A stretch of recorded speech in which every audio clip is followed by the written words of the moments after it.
Hello, I am Bro of the North. My cousin Brohio appears in the Sign Stealer Netflix documentary with Dan Wetzel.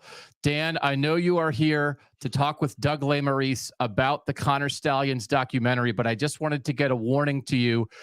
You did it in the show, but do you feel safe talking about this without hiding your identity? I'm going to risk it, but I respect the decisions of the bros. Brohio, Bro of the North. But I'll risk it. We'll see. Might be a bad idea. College football can be a very dangerous place. Do you agree? Do you agree that sometimes people must take steps to protect themselves and their families? I think so. I'm questioning my decision to come in here with no disguise, although they could probably find me anyway. So, but respect for Brohio and respect for you. Yes. Okay, so I think Doug's going to be in here in a minute. Dan, you are a brave man. You were very brave to share your opinions on the Connor. He's coming here on the Connor Stalions documentary on Netflix, and I will look forward to you talking about this with Doug. I look forward to that also. All right, I got to go. Okay, be safe. Be safe out there.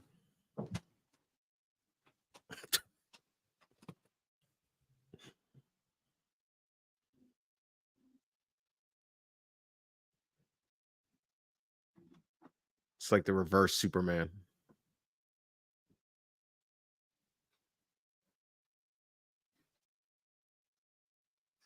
Oh, man. Sorry I'm late. Whoa. Hey, Dan, what's going on, man? Hey, Thanks for joining us here on Kings of the North. Stuck in trappic, I He's assume. in the bathroom. Yeah. You all right? Okay, good. Yeah. So really glad you could be here. Want to talk about your role in the Connor Stalions documentary. It feels like this is what everybody in college football is talking about today. We're here on Kings of the North. And you're not just here today, Dan. You're going to be a regular part of Kings of the North every Tuesday. Is that correct? I'm very excited about it. Yeah, every Tuesday. Yeah. So, like, what fortuitous timing for us that you've been on the show before, but this Netflix documentary about Connor Stalions called Sign Stealer drops on Tuesday. And I was texting you last week. I'm saying, hey, do you think we can talk about this Connor Stalions thing? And you're like, oh, I think we can talk. And I sit down to watch it Tuesday morning. And the very first voice, the very first face that the world sees on Sign Stealer is you. Well, you got to have Netflix sex appeal. It's got to bring in some viewers.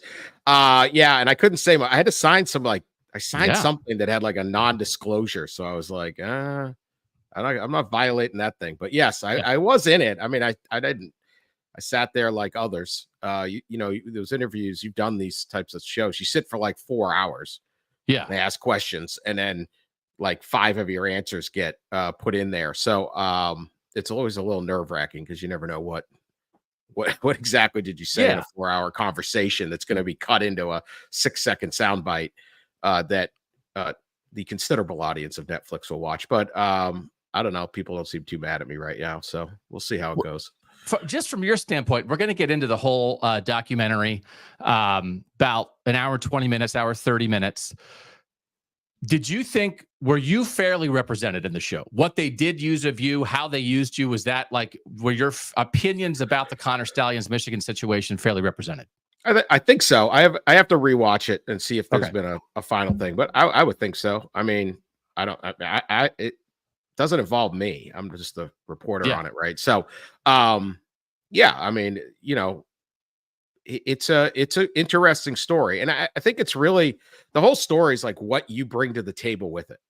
There are people that are rightfully whatever they feel cheated or they're angry, they hate Connor Stalions. Okay, fine. That's your thing. This is college football. I think I say at the very beginning, the scandal has always driven college football because you don't really want to respect your rival. You want to hate them.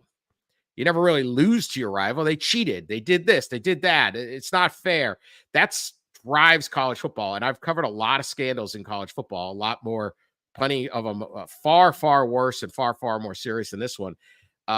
And that's just part of the situation. And so when you get into this, you go, all right, how serious is it? What's this or that? You just, I think if you hate Connor Stalions or you hate Michigan or you think Michigan no good cheats, you will still feel that way at the end. There are little nuggets in there that'll make you go, this is ridiculous. This is even worse. If you are a Michigan fan and you are like, heck no, we didn't do anything or whatever, you could find some nuggets in there for that. Mm-hmm. And I think for everyone else, I found the most interesting part was we hadn't heard from Connor Stalions. Yeah. Nothing about you this hear guy. a lot from him. You hear it all from him. You hear everything from him. And so you get a window into exactly how this could go. Because, you think 1 year ago, nobody knew Connor Stalions. Right. Anonymous guy on the Michigan staff. And these organizations now have, 150, 200 employees in them. And 10 months later, we broke this story at Yahoo. Ross Dellinger and I broke this story originally. Absolutely. And then we were like, Connor Stallion, like who is, I'd never heard of him. 10 months later, he's got a Netflix doc. So like it just, if you get out of the passion of they cheated, you just step back and go, what in the world happened to this? Otherwise, like he didn't commit big crime. I mean, he's a naval officer. He's a veteran, like fairly adjustable guy in society is all of a sudden, boom, just thrown into this. That is an interesting angle. So there's just, and then what is sign stealing? What is this? What is that? All the different facets of it. I just thought it's a very, very interesting story. So you can be hate, you can love it, you can defend, you can deflect, you can accuse, or you can just sit back and be like, what exactly is this again? And boy, that's kind of interesting. I thought it was one of their better docs of late.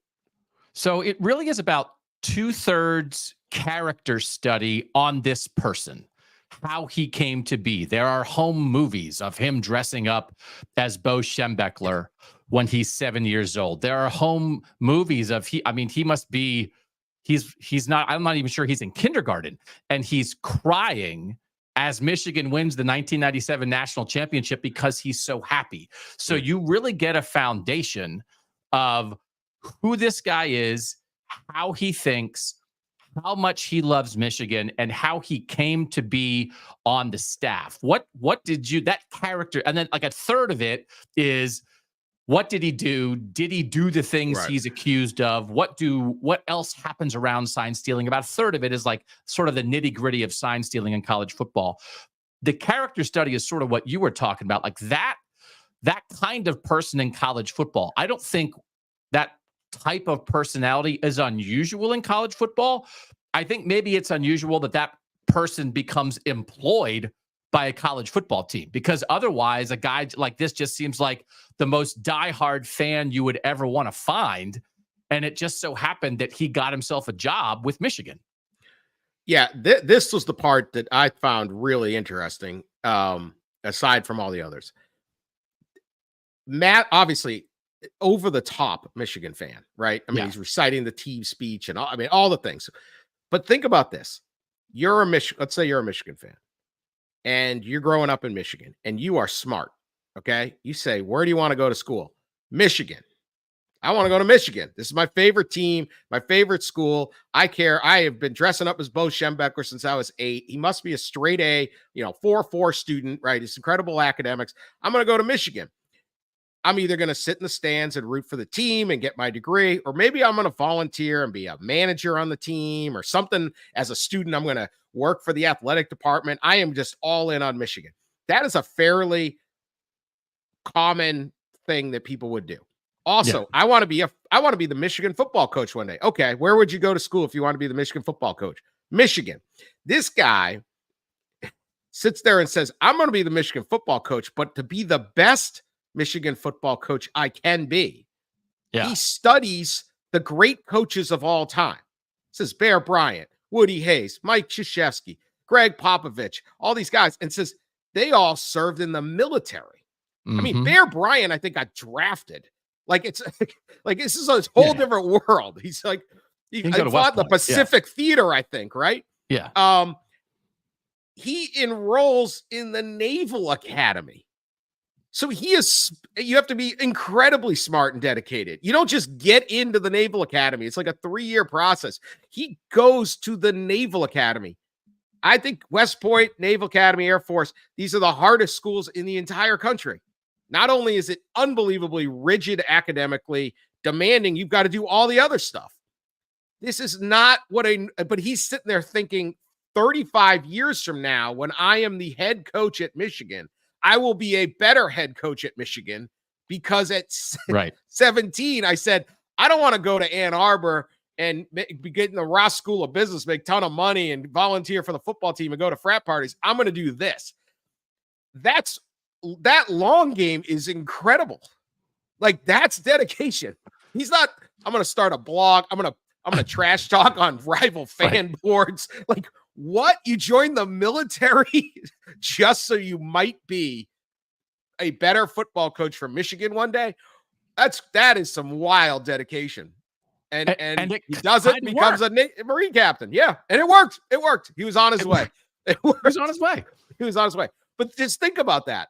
Why do you want to join the Naval Academy? I want to be the Michigan football coach. Like, that had been the first. If there's like an essay in the Naval Academy application, why do you think you'd be good for the Naval? Because I'm going to beat Ohio State in the 2058 game. You know, I'll be the head coach. You should FOIA that. See if you can FOIA his essay. What is your essay?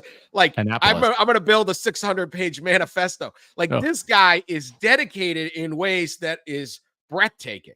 Most guys, and I would find this to be psycho itself, would be like, I'm only applying to Michigan. I'm going to go. I'm going to be this. I'm going to do this. I'm going to do this. This guy's like, yeah, I'll go through the hell of becoming a naval officer and then serve 4 years in the Marines because it might make me a little bit better of a coach. And the way he tells it is he walked in at Navy and said, hey, can I help with anything? And they said, hey, do you want to try to decipher signs? And he's like, okay. Yeah. And so he started doing that. I think if they would have said, do you want to wash the socks? Maybe Michigan would be embroiled in a sock washing scandal right now. Socks would be so white. I mean, Michigan socks. Like, are they too white? Like, how did you make them that white? Did you use illegal means to make them so white? He was just going to find a way. My comparison that I sent to you, like, I would just listen to something the other day, people talking about the movie Rudy. Like, Rudy is based on obsession. Right. I will find a way to be part of Notre Dame football one way or another. And this is very reminiscent of that to me. And then one of the big parts of this documentary, and I think one of the big things about the discussion around Connor Stalions is people do steal signs, and he was stealing signs in a way that other people were doing within the rules. He clearly was doing that. But then was he also doing the stuff outside the rules? So I think Connor Stalions is part Rudy, obsession with the dream that he achieves, and part Barry Bonds, someone who is very good at what they do and probably did not need to take the next step to go beyond the rules to be as good as they are, but yet they did. And it made them at least a little bit better, but they were already good to begin with. But there's part of this, Dan, and we do have to get into the specifics of the sign stealing. That's a great comparison, by the way. I totally, yes. Part Rudy, part Barry. That crazy part of I am obsessed with helping Michigan, right? Yeah. 365. All I'm going to care about is how are we going to beat Ohio State? How are we going to beat Penn State? Okay. Now you can see why someone would come up with this plot of, yes, I've stolen 95% of the signs I can get, but if I just send my friends to games, I'll get 100%. And I think a normal, a more traditionally thinking person would be like, close enough. Like, we got this. And really, what's the difference if I know every single thing or not? This is going to be one because we have Aiden Hutchinson, or we have Blake Corum, or It's not one more play. I got one more, but when you have the mentality at 16 or whatever, you got to start really thinking about the Naval Academy that long out. So I totally agree. He was probably excellent. I think he was excellent at this, but the obsession to be perfect is where the whole downfall came. Which is everything. I mean, the thing I always say is, like, you can't splice anybody into parts. Everybody is the complete person who they are. And obsession can make you great, and it can also push you over the edge. So you got, I think, both sides of obsession with Connor Stalions here. But as we get into the nitty gritty of, like, because the third of it, that is, what did he do? Mm-hmm. And did he break rules along the way? There's a part of it to me that, I mean, again, if you want to watch this without spoilers, short answer. you can turn this off, right? Like if you would just want to watch it and find out, then don't watch this. So like we're giving a movie review of a documentary that Dan was in. He says he does admit that he had his friends. He got tickets for his friends to go to games. They did record the sideline and they did send him the film. So there is a part, and he's like, sort of backs into it, but it's a little bit like if you had Barry Bonds there with his giant head and it's like, did you use human growth hormone or steroids? And it's like with your giant head, it's like, did I? I don't, maybe my friend sent me some. I can't define you. I guess I may have. Yeah. To me, Connor, but he did it. He did it. Yeah. Come on. He did it. The explanations are for that stuff. I understand what first off, he's got a Netflix. There's a Netflix doc out in the middle of being charged, for lack of a better term, right? He's in the middle of this whole thing. So the probably the best thing is to say nothing, right? But or just cooperate with the NCAA. He still wants to coach. He's coaching high school football now. But his explanation. So if you and I spent an enormous amount of time on this that I never thought I would have 10 months ago. But if you read the actual NCAA statute, it is very vaguely written. It is not well written because it was written in like 1993 as a cost-saving measure, and they never really thought about it again. So it's kind of vague. So you can sit there and parse. Well, you can't advance scout. Well, can your mom go to a game and film it? Is that an advanced scouting? Is that I didn't do it. She doesn't work for Michigan. Can my friend from the Marines go and film? Like what is all this stuff, right? Right. It was written before there were cell phones, so no one would have even thought that someone could stand in the crowd and film a game in 1993, unless you brought some huge camera. I guess they didn't. So you can parse this and say, I didn't intend. I don't recall. That stuff to me rings completely hollow. I get why you do that defense, but of course he did it. He's not sitting there being like, I never had any friend. I never bought any tickets. That would be an answer, but obviously he did. Right. So I don't think there's any question that Connor Stalions had people going to the games and then they sent the film in, and you can say, well, maybe I used it. Maybe you wouldn't do it if it didn't help. Right. Right. You wouldn't do it if it didn't work. So I find like that denial to just be like, whatever. You did it. Like as you said, like if you already know everything, then why are you doing it? Because he compared it to like, someone sends you a gift and you already have the gift, but you don't want to send it back. But why would you have them do it if you weren't going to use it? His quote, I exploit the rules. I don't break the rules. I exploit them. Yeah. Great line, but now we're just into like verbs. There's a court of law, which he's kind of fighting in, and then there's the court of public opinion. I don't think that one's winning over the court of public opinion. No. So I think we live in the court of public opinion. So, did he violate the spirit of this rule? Yes. Is the rule vague? Is it confusing? Are there all these weird things where it's like, well, you can steal the sign this way, but not this way? Yeah, all that's kind of it's all. But there were still friends of his going to games, filming things, right, and sending the video in. So I think that's the baseline of where you can't, So he did it. So and one of the more fascinating things at the end is he did talk to the NCAA, was interviewed by the NCAA over Zoom, and they show it. They show their end of that, which I don't know. Like I've never seen the inside of an NCAA investigation, which is fascinating. But really, I think there are three things primarily from the standpoint of the scandal itself that I came away with. One is he did it, like at the heart of the matter. And again, to me, that's kind of the biggest thing. Whether Jim Harbaugh was involved or Sherrod Moore was involved or Chris Partridge was involved or anybody else was involved, he did it. It was against the rules, even if they were vague. And you would, I think, reasonably assume that gave them a competitive advantage. And so I think it feels like those are now facts. And then a lot of the other stuff to me is extraneous, because the bottom line is, did Michigan gain an edge by breaking the rules that other people weren't gaining? I think the answer is somewhat definitively yes. If I say that's number one for me of what I took away from this, do you agree with that? With my takeaway? My only thing is, how big of an advantage was this? That's And a very so good that's point. the sliding scale of how the NCAA deals with punishments, right? So if they find that you orchestrated, and how purposeful a thing. So it's pretty purposeful. But what's the real advantage? What's the advantage of sign stealing at all? We can talk about that because that's somewhat debatable. But did they really get how big of an advantage? Like, do you sit there and say, okay, Connor Stalions was doing this and gaining an incremental advantage. Therefore, all of the 2021 season was all about Connor Stalions. It wasn't about Aiden Hutchinson and Ojabu and Hassan Haskins, all these, right?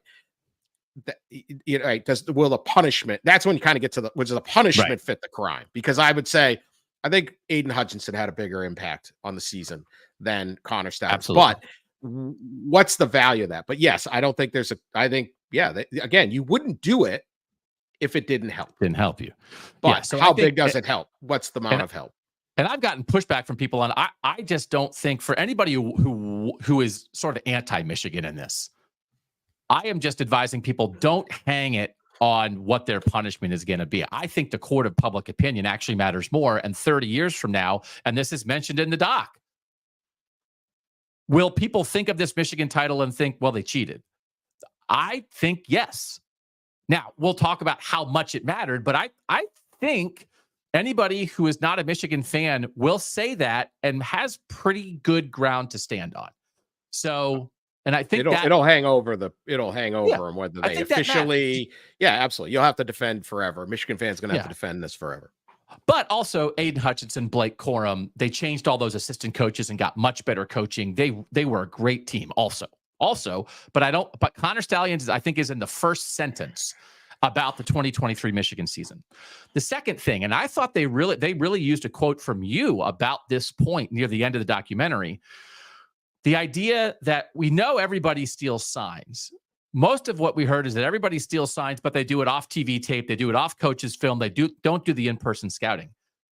You talk about near the end of the documentary that, and I don't want to just put the wrong words in your mouth, but you have some evidence that maybe other teams also were doing in-person scouting, which seems to be, if that's the case, a takeaway that Connor Stalions and Michigan would want to say, hey, not only we weren't the only people stealing signs, we knew that, but we also weren't the only people buying tickets and doing it live. I don't know about in-person scouting. Okay. People buy tickets. Okay. So here's the problem with that. That is, let's say Coach Smith buys 2 tickets to the game, or buys a ticket to the game.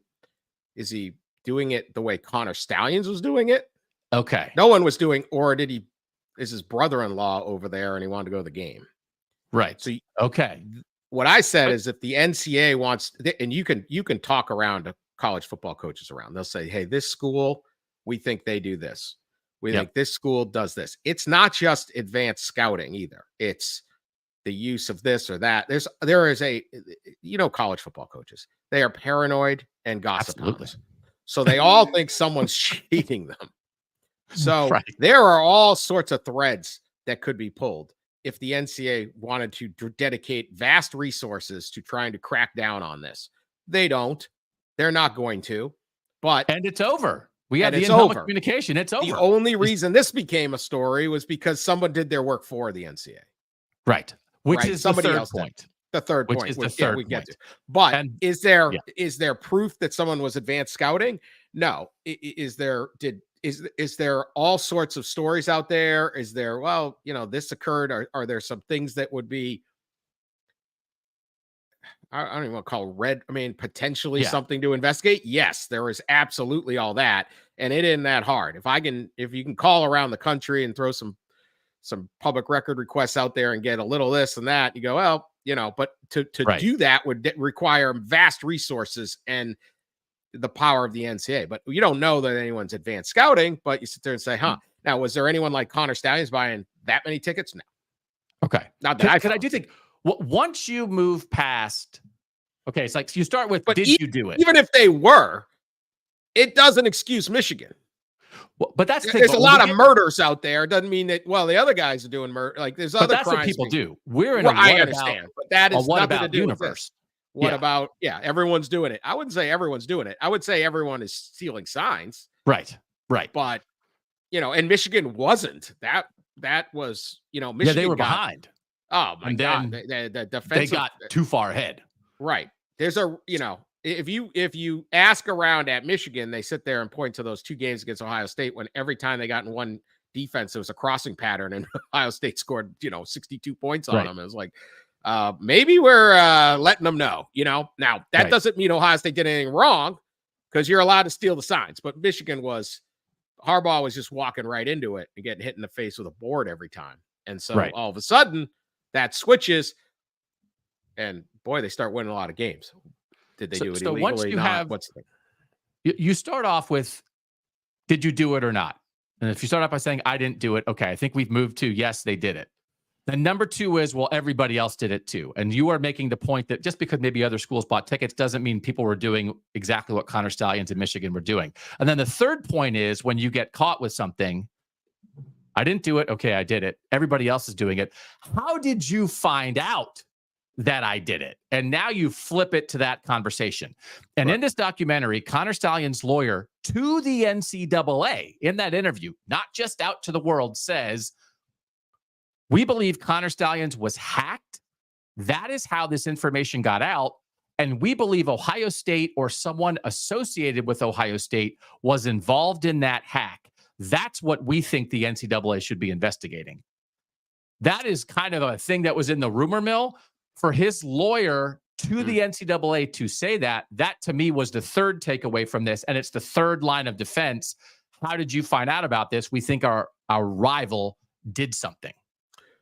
Yeah. So to me, the 2 juiciest parts of the story have always been, one, who at Michigan knew. When I was first found out about it, was like, does Harbaugh know about this? Mm-hmm. Right. That was always is this because if you know how a football staff works, I mean, again, there's 100, 200 people. Like you get these kind of, like, is this guy just kind of out on its own? And I'm not giving anyone it's always like a rogue assistant coach. I had no idea. Right. The whole team had brand new cars. I had no idea. I'm not giving that, but is it somebody, is it a conspiracy or not? Is this whole thing? They've never found Harbaugh to be involved in that stuff. So there's that. But the 2 was, this is going to be for my purpose. I'm just looking for entertainment here. I don't care. This is a juicy story if who turned him in. Right. Yeah. So, but that also has nothing to do with whether or not it happened or not. Who turned him in. So I did find the documentary interesting on how much they just basically threw it out there that Ohio State turned him in. I mean, they made a big part of this story. They weren't saying it could be any school. It was like, they'd be talking about it. They'd be showing, Ohio Stadium and stuff like that. And you'd be like, Ryan Day's face. Right. Yeah. Ryan Day's face. And, Ryan Day's is like, I'm not going to comment on that. They act like it's, so it was definitely all about, did Ohio State do it? And that as a pure soap opera entertainment part of a scandal, that is a fun it's fascinating. But very fascinating. Ups the ante in this battle. How many Michigan alums have hired private eyes now to comb through everything that Ohio State's doing? Like it's the quote unquote war has amplified. That's great theater for the rest of us who, are just sort of watching it. So, but I also think there's not evidence presented that would say Ohio State did it. It's just, and Ryan Day did deny it. I was there the night that he said nobody here was part of that.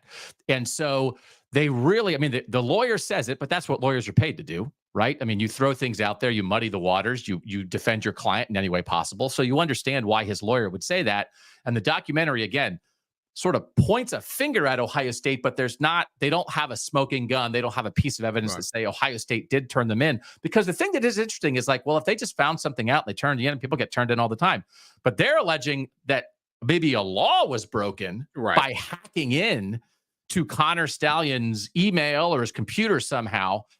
There's certainly other ways that information could have gotten out. It could have been somebody inside Michigan. Michigan sort of had some issues there for a while with some internal stuff and some computer stuff with some people. But that, really, in the end, Connor Stalions' lawyer said to the NCAA, you should look into that because maybe Ohio State or someone associated with them like committed a crime by hacking, but there's no evidence of that. But that really is quite a thing. It's quite an accusation that was put out there, no question. I think you're going to have this with it. Okay, Ohio State fan, and it's others. Could be Michigan State. There's a lot of Michigan State fans pretty interested in this too, and others will probably an Ohio State fan of a certain bent will say Harbaugh knew, and you go, well, it's been investigations. There's no proof of that. He's denied it. Stalions denied it. They found nothing. Doesn't matter. He knew. Okay, that you're not going to change that mind.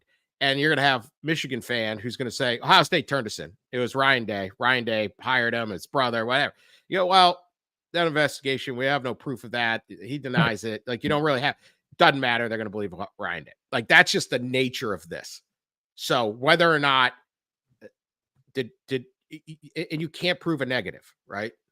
How would Jim Harbaugh prove he didn't know something? You can't. Right. How would Ryan Day be like, I didn't do this? He can't. Right. So that's just the nature of the rivalry is the Ohio State fan's going to scream, Harbaugh knew, and the Michigan fan's going to scream back, Ryan Day turned him in, hired the thing. And that's what makes college football fun. So two last things I want to ask you about. Except they're all yelling in your timeline, or they're all yelling at the bar. But for the most part, that's what makes it fun, is there are people that crazed and excited about this, and it's none of it has anything to do with the actual situation. Well, I mean, it is interesting, and I've heard you guys. Obviously, people know you, Dan, from all your work at Yahoo Sports. Where the thing about you is like this documentary is like a Dan Wetzel sweet spot. Well, I love this story because it is. There is an investigative reporting part of it, which you have always been great at, and you deal with real things. You were like the only person in the country who's sitting in the Aaron Hernandez trial, right? Like dealing with real, like you are a reporter at heart, but you also love the circus. You love the characters. And this is both of those things. I do sometimes get frustrated. Like, why does our sport have to be a circus? That there is more of a circus atmosphere to college football, I think, than there is to professional sports. Nobody's like, hey, did Patrick Mahomes cheat? It's just like, hey, let's just watch ball and see who's better, right? But right. So that component of it actually frustrates me sometimes because it is so inherent to the sport. So I am quite interested actually in, did someone gain a competitive edge that mattered? They were already good, but they won the national championship. They flipped that rivalry. I'm interested in whether they broke rules that other people weren't breaking to gain an edge that had an effect on the games. That does matter to me, but it is also fascinating. So what matters more to you? You're clearly enamored with all the interesting parts of this. How much do you care about whether or not Michigan did break rules and did or did not gain an advantage if they did so? Well, like I said, I think they broke the rule. So yeah, that's, I mean, the spirit of the rule or whatever the heck. I mean, I think it happened. So so I'll go on a couple things on this. A lot of my thinking on this goes back to when I covered Deflategate with the New England Patriots. Okay. And this answer will infuriate pretty much everybody. And this is just how I are. I'm not like your hot take, pound the table guy, right? Like there's some great stuff in that doc where they're like, lock up the Michigan coaches, right? Okay, that I love that stuff. It's fun, but that's not going to be me. So Deflategate with Tom Brady. Okay, now I'm not going to go down this rabbit hole because it is. If you did not follow it, like were the balls even deflated? They don't even know. Like, it's this whole thing. But I love that story. That story, I absolutely love Deflategate. Because it was a lot like this, and it was absurd. When you've covered like Aaron Hernandez and Jerry Sandusky and stuff like Larry Nassar, you're like, this is a great scandal. Is the ball a little bit deflated or not? Like, okay. No, it's victimless. He's Connor Stalions a good dude. If he lived, you'd want him moving next door. He'll lend you his ladder. Right. He'll help you like rake the leaves. Like these are all fun. People went nuts on Tom Brady in this Deflategate. Tom Brady should be banned from the Super Bowl. He shouldn't make the Hall of Fame. Belichick had to know. Belichick should be banished from the NFL. I mean, people went crazy on it. And even if you take the NFL's narrative that the ball was a little bit deflated or whatever, after they caught him, Tom Brady won 3 to 4 Super Bowls with 2 different teams. It wasn't the footballs, even if they were a little deflated. It was Tom Brady. Okay? So you can say, well, let's say he did deflate the footballs. Well, that's a violation of the rules and he cheated. But it doesn't mean he wasn't Tom Brady. And so when I got this whole scandal originally, I was like, well, what does this really mean? Yeah. Okay. So it sounds unbelievable. Sign stealing. Okay. But then you talk to everybody and they're like, yeah, we got I got everybody's signs. I was talking to a guy at a school. He's like, we're going into place Saturday. I have every sign they got. Right. I got it from TV. The coaches 2 weeks ago gave me everything they watched from the press box. You have when like everyone's got, I got all their signs. So I'm like, okay. So if you steal the signs, we're down to like, we don't like you stealing it this way, but it's okay to steal it that way. Right. So to me, that lessens, but what's the impact? Now, if stealing the signs literally could turn a 2-4 COVID Michigan football team into the whatever the heck they became, this juggernaut. Every school, you know how they devote resources at these schools. Every school would have a team of 20 guys they hired out of NASA to steal the signs. Like if it was so important, then schools would not be sitting around going, hey, our linebacker coach is also going to be our sign stealing guy. They have 10 people working in graphics so they can send out text messages to recruits to try to get them to come visit on an unofficial visit our school instead of the other school, right? There are these vast, what are the resources that would be put into sign stealing? It would be massive. Instead, it really isn't that big of a deal. These are not nuclear codes they're stealing. It's a guy, there's a guy over there with a board that has SpongeBob SquarePants, a picture of Drake and the Nike swoosh. Like, yeah, Connor Stalions could figure it out real quick. Yeah. So what is the impact on the game of Connor Stalions? Juicy scandal. They did it. Shouldn't have done it. They went over the top. But is this like Tom Brady's, the PSI level of Tom Brady's football was 13.1 instead of 13.5? I kind of feel like that. So a lot of what the overreaction to Tom Brady, and you could go back and watch all the TV shows, banish Tom, like literally, he was a fraud. He did not earn those Super Bowls on his own until he won all the other ones. So that's what gets me on. And then everybody gets mad at me because I'm not really like picking a side. I'm just sort of like, how big of a deal is this thing? It didn't make them good. It may have helped them get over the top at the very highest level. That's sort of how I view it. That did it make them right? I actually think, here's where a Michigan fan will be mad. You know what helped them more was in 2020, as they caught in the supposed not important, not a cheeseburger scandal. They were meeting with recruits when they weren't supposed to. All of a sudden, they recruited. They have 13 guys drafted last season. That's why they won. NIL made them good. The transfer portal made them. They were able to keep everybody, right? Mm-hmm. Transfer portal. They were able to fill gaps. And they landed a mother load of talent. And they got some guys that turned out, like Corum, Mikey Sanders still. Like these guys that weren't 5 stars, but turned out to be massive talents. And, I mean, they got at least 3 first rounders, right? Coming probably this year's team that were junior. Sure. That's what made them great. This is to me, a small thing. It doesn't mean it's not a big story. It's not to mean it's an exciting story. I love it. It doesn't mean it didn't happen. I'm not saying that. I'm not excusing anyone. I just look at it and go, if this team was 8-4, it wouldn't have been a story. No, I agree. And I don't think, and I think that the national championship and the fact that, they stopped the Stallion stuff midway through last season. I thought the Big Ten handled that right. They did do something. They didn't wait entirely, but they didn't ban Michigan from the postseason. I think it applies most probably to the Ohio State games in 21 and 22, that those are sort of like equal games. It's Michigan's credit that they made those equal games with their talent now is there, where every inch and every down matters. Is there an edge there that Connor Stalions helped them gain through illicit means that helped them beat Ohio State those 2 years. That I think is possible. Did that it is make possible. Michigan good? No. Right.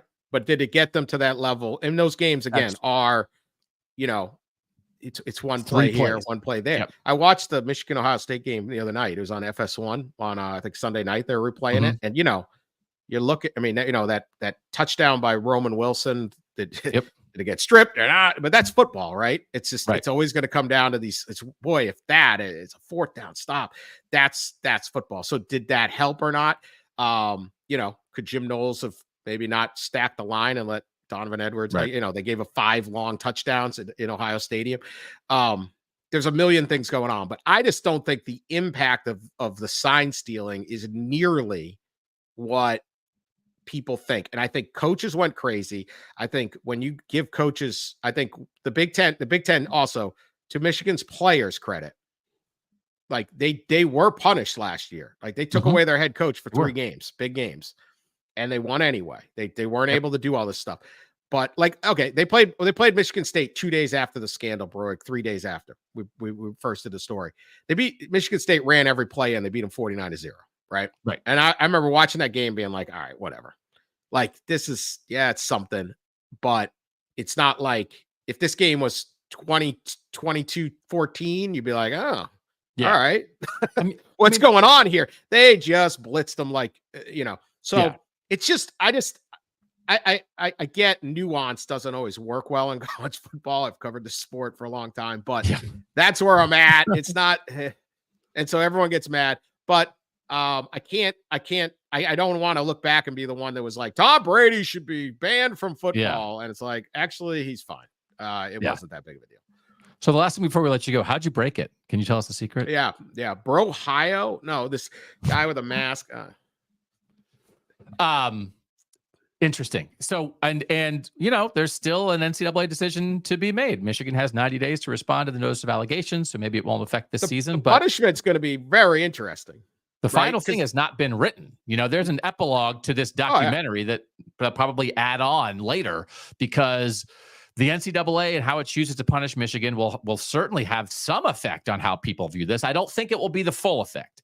People will still draw their own conclusions. The NCAA didn't do enough. They did too much. I still don't think they cheated. I still do think they cheated. I still don't think it mattered. I still do think it mattered. But it will at least affect the view of it to some degree, and it's not decided. I did think, by the way, at the end, the whole reason that this, because the story this last week was Connor Stalions is a high school coach. It felt like the whole reason he wanted to be a high school coach was to give him a tag for the credit to the documentary, because they were like, oh, look, he got a job. He's a defensive coordinator at high school. And the high school was like, what's going on here? And it was like, okay, they just needed an ending while the credits rolled.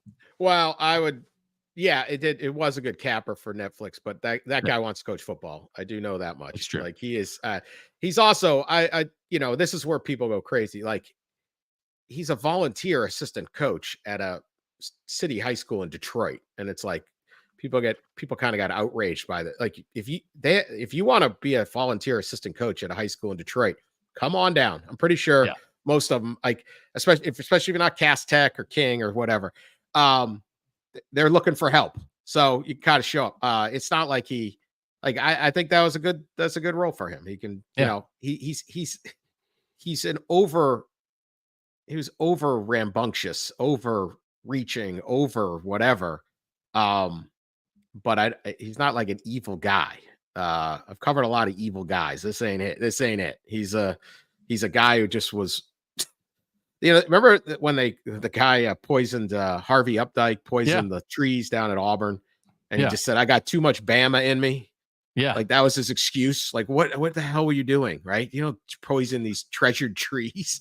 He said, I got too much Bama in me. And I think that he just had too much Michigan in him. I don't know what I was doing. Yeah. All right. He's Dan Wetzel. He's part of the circus, but he's also digging in and doing real reporting, and he does it all at Yahoo Sports. You can listen to him on the College Football Inquirer, and you can listen to him every Tuesday here on King to the North. Dan, this was a great day to have you on, brother, but we're excited to have you on even when you aren't in the documentaries that we'll be talking about. Sometimes we'll just get your opinions. Yeah, that'll be easier for me. That'll be good. Yeah. And say, tell Bro of the North there. Hello, also. Oh, yeah. Okay, you missed you. So yeah, everyone can Netflix and chill with Dan Wetzel this weekend. Yeah, what better than that? Dan Wetzel, thanks for joining us. We will be right back with Overrated Southern Team of the Week, our preseason All-North team, and we have interviews talking about North Dakota State, Minnesota, and West Virginia. All of that coming still on Kings of the North.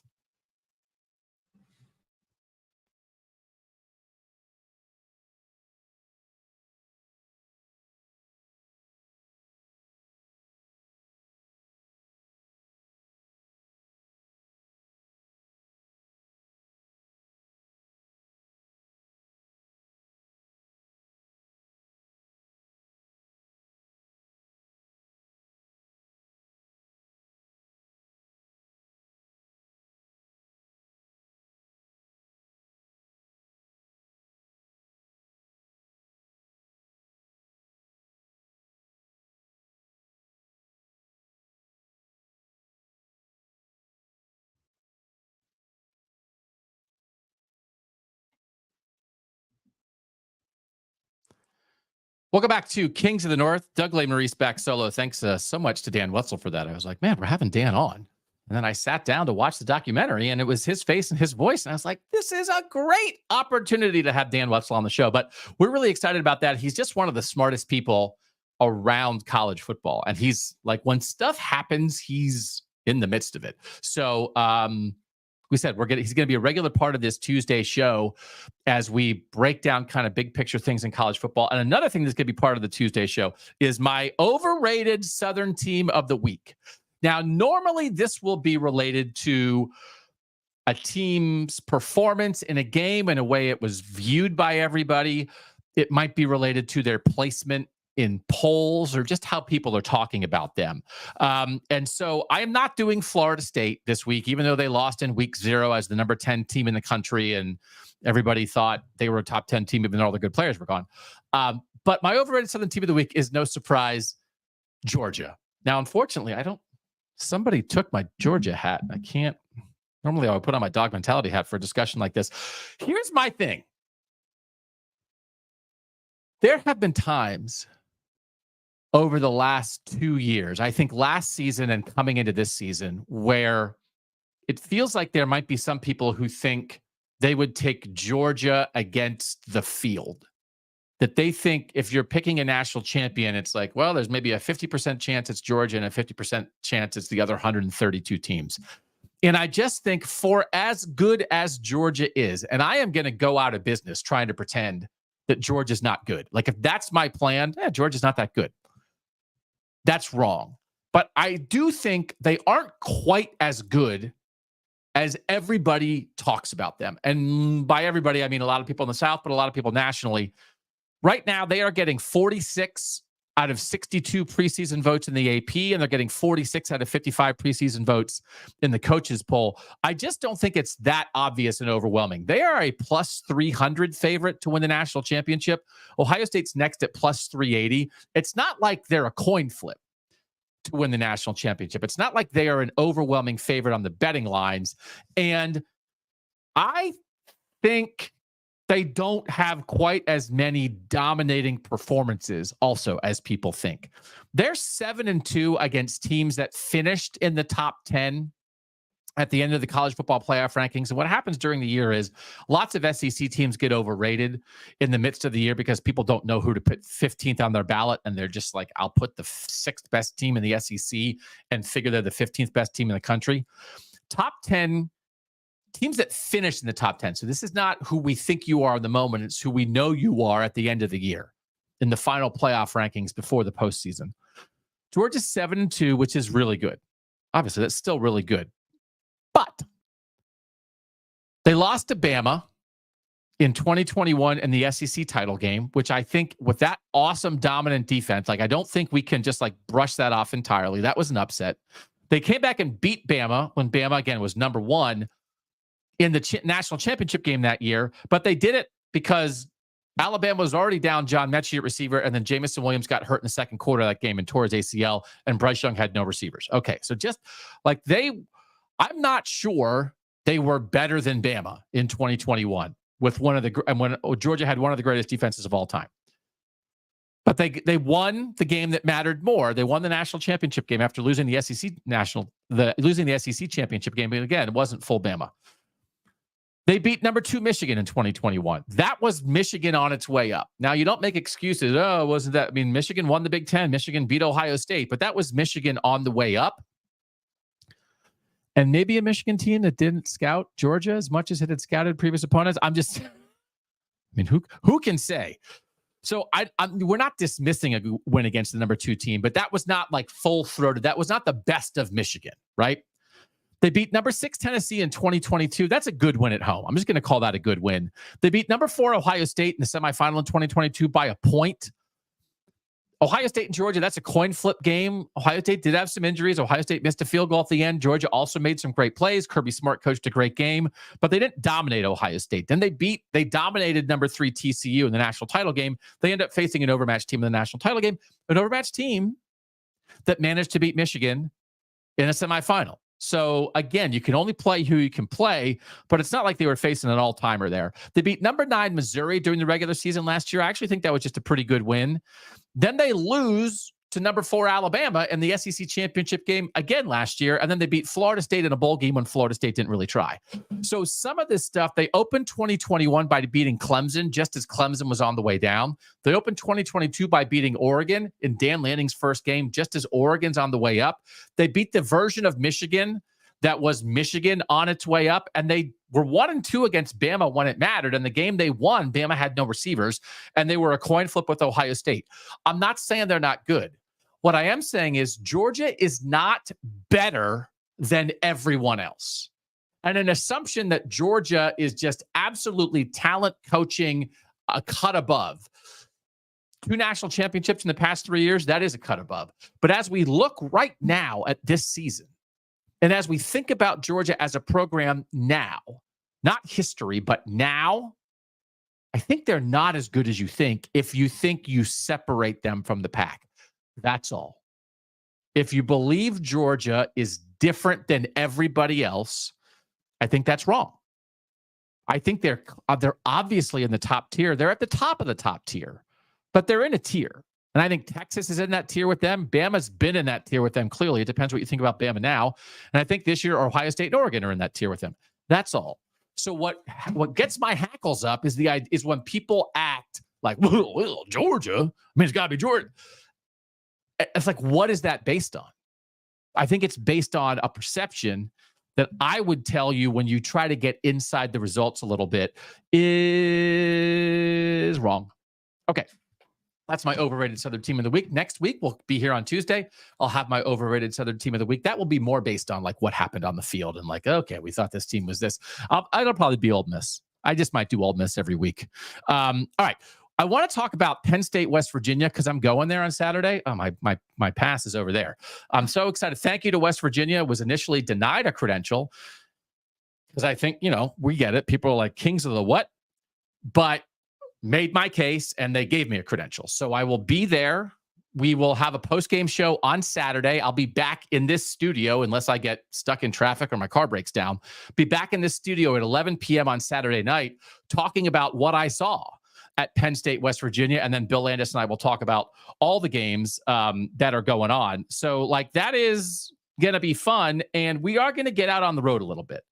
We do want to get out to the world. So we have plans for me to be at 3 games early in the season. I'm going to be at Penn State at West Virginia in week 1, Pitt at Cincinnati in week 2, and Alabama at Wisconsin in week 3. Alabama at Wisconsin is exactly who we are, the South coming north, and the culture of that and the rivalry of that. And I want to build up North versus South, and I might make t-shirts that say Bama can cram it and hand them out to Wisconsin people and see if we can get on TV. I don't know.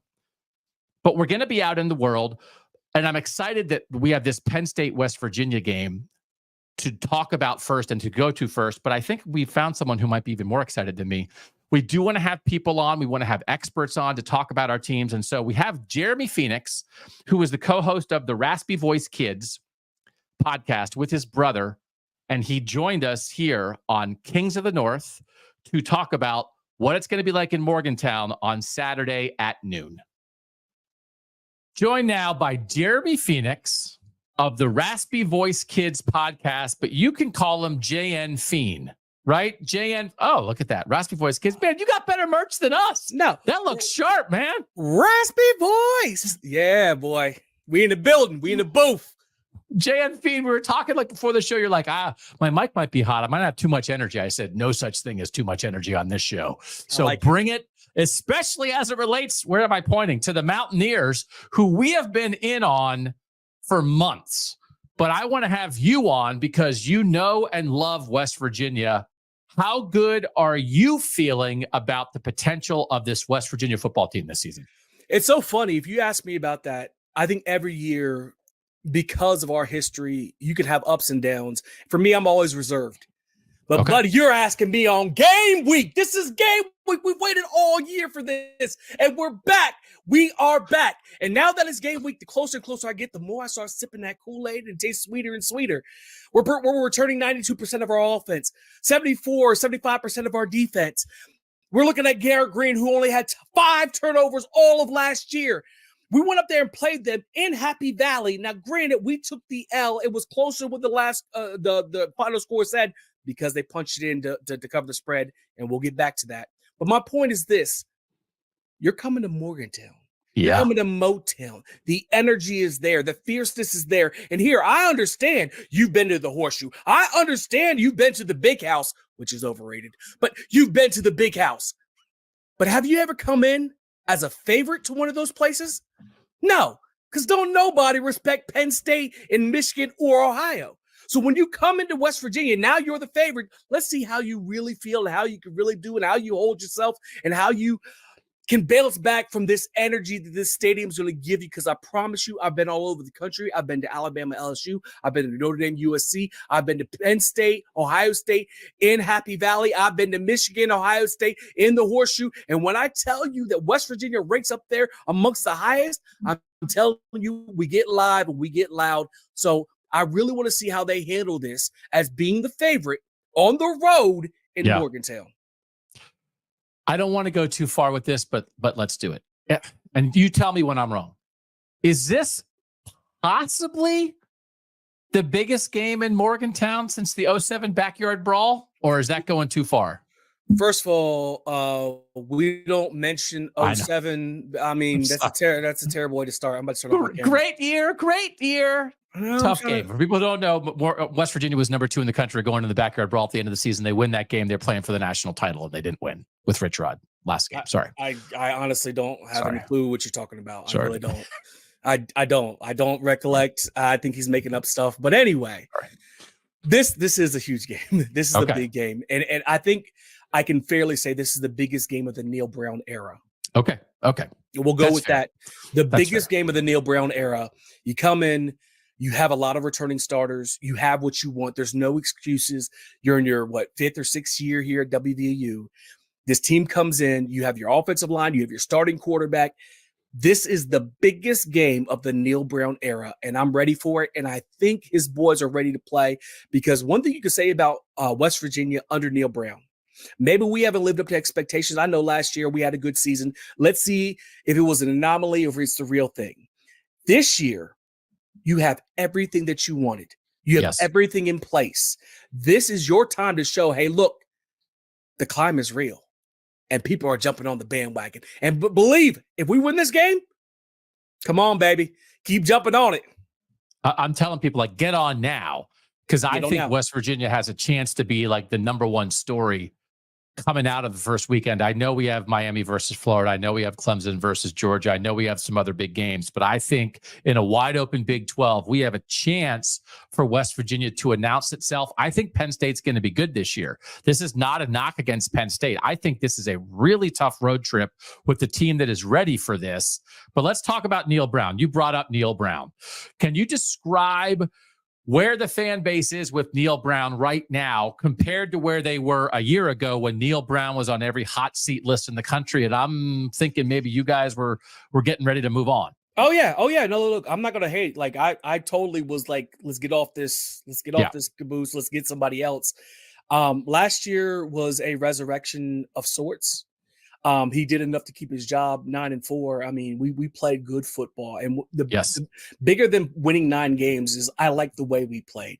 That was my biggest thing in the first few years. The same mistakes, the same bad timeouts, the same stupid penalties were being made. Last year, I felt like there was actually a progression. This year will solidify as did we get lucky last year, or is he actually a good coach? What I will say is this, and I meant to say it before and I forgot. Win or lose, if you watch West Virginia, they always play hard. Okay. So he has not lost a locker room.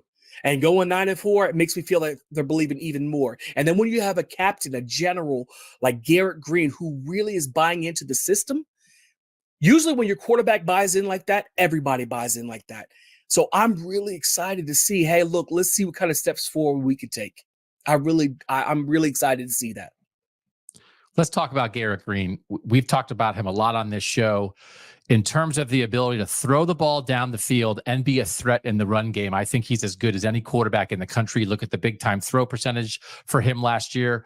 It's the number one among returning quarterbacks, the big time throws he made last year. What is like the true ceiling of this guy? When I was at Big 12 Media Days, I did get to ask Garrett Green a couple questions, and they talked about like he wants to play, I think, with a reckless style and take some risks, but not be too reckless. And as you said, he didn't throw many picks last year. Like, how good do you think this guy can really be? If we're talking NFL, it's something different. And that's what people get different. Like there's NFL quarterbacks and there's NCAA quarterbacks. You should know this, or anybody who's ever played the college football game, there's a difference between a quarterback who can run. When you have a quarterback who can run, it changes everything. But then I want you to add in the factor of last year, he only turned the ball over less than 5 times. Yep. That's a big deal. I saw a stat the other day to say the only person who had 15 touchdowns passing and 2,000 yards and 10 rushing touchdowns and 700 yards was a guy who won the Heisman last year, and Garrett Green. So when you could take that step forward, especially in college, linebackers aren't as fast. When you have a fast quarterback and you have a good running back and you have a good offensive line, as long as you stay inside the system and don't force it like he did last year. Like I said, less than 5 turnovers a season.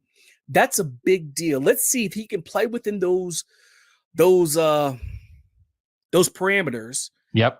Run the ball and do what we need to be done, because our offensive line should be really solid. We have a plethora of backs, CJ Donaldson, Jaheim White, and we have some freshmen coming in. Like, we have a good running game. If we can just sprinkle a little bit of the passing game, don't turn the ball over, I feel like we're playing with real confidence.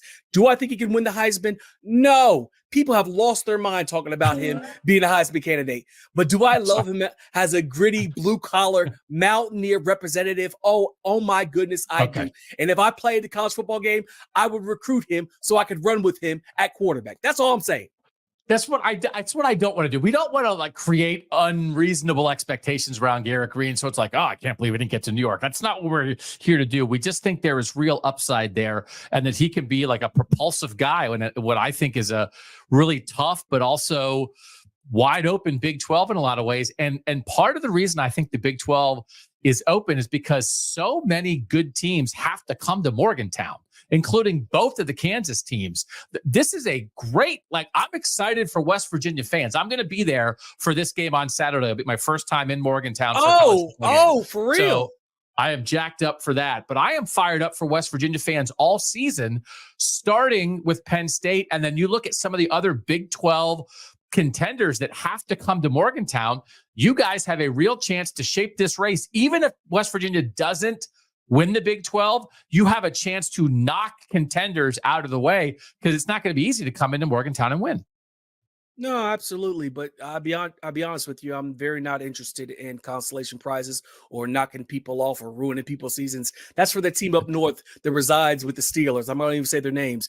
That they get happy when they can beat a team, go 1-11 and win one game. So screw them.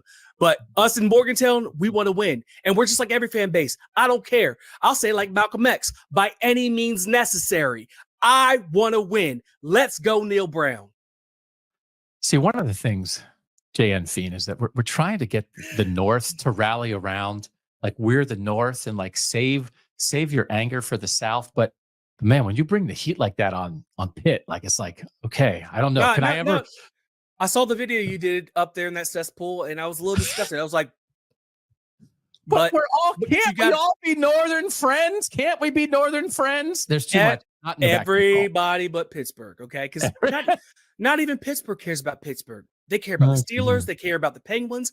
Look at their games. Like 5 people show up, and then they lie and say it was packed with 25,000. Yeah, right. Nobody cares about Pitt. Nobody. But anyway, that's not what this is about. That's not what this is about. Sorry. And again, a shout out to all of our Pitt fans watching here on Kings of the North. But we get it. We get rivalries. Rivalries are the number one thing that make college football great. So, and that's coming right around the corner. Week 3, right? Is a backyard brawl. So we understand. Amen. And by the way, sports you're juiced. Is not about love. Sports is about hate. If I say, who do you love? You'll give me 1 or 2 teams. If I say, who can you not stand? You will keep going and going and going. Sports is about hate. But anyway. Is the defense going to be good enough? How good do you think this West Virginia defense can be? That's $1 million question right there. Yeah. The $1 million question. I believe in our defensive line. I feel like they were talking about like we have some shortages. Look, we got Sean Martin, Malba, the dude from I believe France or Italy or Sweden. I believe it's Sweden. We got a lot of guys. Josiah Trotter, his daddy was an NFL player, and his brother is playing in the NFL. Yeah. What's his name? I see now. Oh, Trey Lathan. He got hurt last year. Coming off that, and we have linebackers and defensive linemen. I believe will be solid there. I believe in Aiden Garnes, the transfer from Duquesne. I watched him. He's a lower level. I watched him in games. He was never scared. Even when speedy receivers were coming at him, I loved his swagger and just the way he played. My whole question is, what about the other side of the field?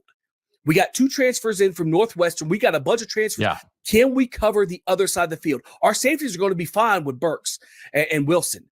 But the other side of the field is my number one question. Can we cover the other side of the field? If we can, because I heard a close friend of mine, Chris Hall, W Nation, shout out to him. He said, I think our defense is going to surprise some people. I don't know if I believe that. But if it's true, oh, man, baby. All chips in on the Mountaineers. Because you guys have some definitely new names in the secondary, right? But you guys have had some success in the portal in the secondary before. So, like, I think there's reason to think that could hit.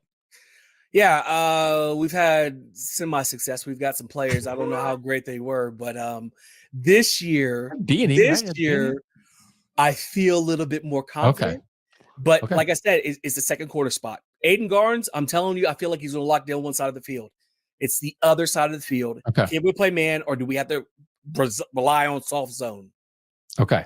So last thing, what is this vibe going to be like? Big Noon's going to be there. Like a lot of eyes nationally are going to be on Morgantown for this game at noon on Saturday. Like just what do you think the vibe is going to be with West Virginia fans inside that stadium getting ready for this one? So first of all, I hope that you hit me up when you're up there. If you get a chance, it's going to be live. If you've never been to a Morgantown tailgate, I'm fired up, man. Like there is one thing that we do on Saturdays during the fall, and that is represent the old gold and blue. And all you have to do is wear a blue shirt, or you can wear a gold shirt, and I promise you'll be family. Okay. You'll be singing country roads, drinking whatever beverage, fermented beverage you want to, hugging somebody, eating some free food at the tailgates. When I tell you it's going to be live, like I went to Wisconsin when they came in a few years ago. It's probably like 10, 15 years ago. My first game ever was 1993 when Miami was ranked number 5. I believe like number 5, Warren Sapp on the team, and we upset them to go undefeated. I've been at the Louisville game, the triple overtime game. When I tell you, LSU, even when LSU came in, when I tell you West Virginia, because I've been to South Carolina where the Gamecocks played Auburn, and there's 100,000 people there, and I looked at my brother, we're sitting front row, and I said, Morgantown is louder than this. You know why? Because there's 1.8 million people supporting the old gold and blue. When I tell you, when you get up there, I promise you're going to have the time of your life. You're going to have a great time with the fans. And man, it's just, it's an experience. And like, that's the reason why they talk about like us in Ohio State and fan bases like this could be part of the SEC because of the passion. This is what we got. Yeah. See, we got passion up here too, man. It's not just in the South. We got passion up here. Jeremy Phoenix from Raspy Voice Kids, you and your brother doing that show. people should tune in, man. This is the passion. Yeah. This is the knowledge. This is the history. And This is hold what up. it's all about. And we give it the realness. Like me and him, we don't agree on everything. And we have Good. open arguments. He's Good. more of an optimist. I'm more of a, I don't want to say pessimist. I'll just say realist. And so, That's what pessimists always say. I'm a realist. I know where you're coming from. No, look, I'm not about treating our team like they're our 6-year-old daughter in gymnastics. Like, oh, nice try. It was no. Catch the ball, okay? Catch the ball. That's fair. Like, That's fair. and that's what we bring. And it's just passion, it's energy, and it's just good time. He's Jeremy Phoenix. Find him with his brother Brandon on the Raspy Voice Kids. JN Fiend, thanks for sharing your knowledge here on Kings of the North. I appreciate you, man.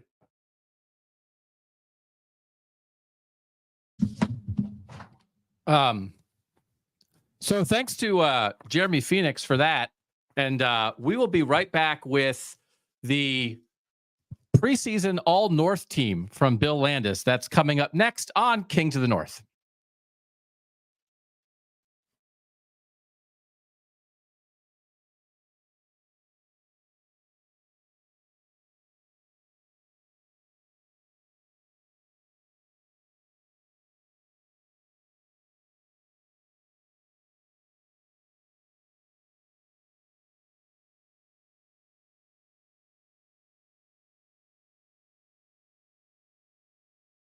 All right, Bill, time to talk about our All-North preseason team. We did a postseason team last year. We awarded a King of the North Northern Heisman to Michael Penix. He broke down in tears when we gave that. Remember that? That was one of the more emotional moments for KOTN last season. Yeah, it was really heartfelt, and I'm glad that it meant so much to Michael to win King of the North. I think we sent a graphic to the SID, and he was like, "What?" So eventually, right? Like, well, like we're like, just wait till King of the North is like awarded at a medieval times during a full banquet, which it will happen one day. And we hope to invite then all of our postseason All-North members to the banquet. They get a free meal. Do they get a free sword? A commemorative KOTN sword? Where are you on that? You might be brought up on weapons charges if you do that. That's true. I'll be flying to the medieval times. It's like, I have 24 swords in my carry-on. Is that okay? It's just for a thing. All right. So, Bill, this is your team, which means only that I get to tell you where I think you're wrong. This is our preseason All-North team for our 28 Northern teams. Did you find this difficult to do, or they're pretty was it pretty apparent who were the most deserving guys? Both. I in some spots, I think it was pretty apparent. A lot of back and forth in my own head about some other spots, but no. And I think I also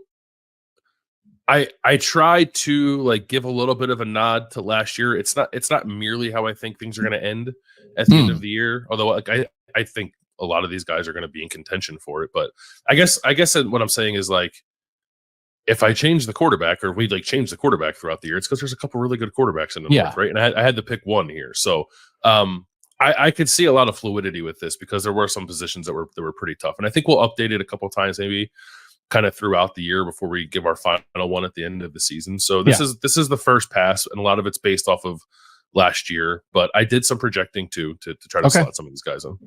And I do think it's fair in the preseason. You can't just base everything on your projections because we're wrong all the time. So guys earn spots. Even if you can think another player might wind up being better, if the other guy's done more so far, you've got to take that into account in a preseason team like this. So we start in offense or defense? We'll start with the offense. And we'll start with the quarterback position. I went with Dylan Gabriel, the quarterback at Oregon, the transfer from Oklahoma and previously at Central Florida.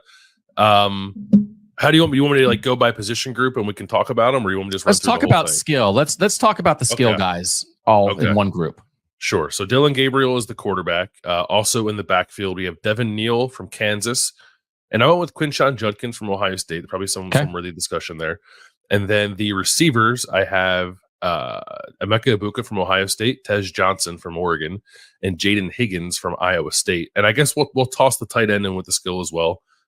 Colston Loveland from Michigan, and then the all-purpose guy has to be Travis Hunter from Colorado. So that is the skill: Dylan Gabriel, Devin Neal, Quinshon Judkins, Emeka Ibuka, Tez Johnson, Jaden Higgins, Colston Loveland, and Travis Hunter. Okay.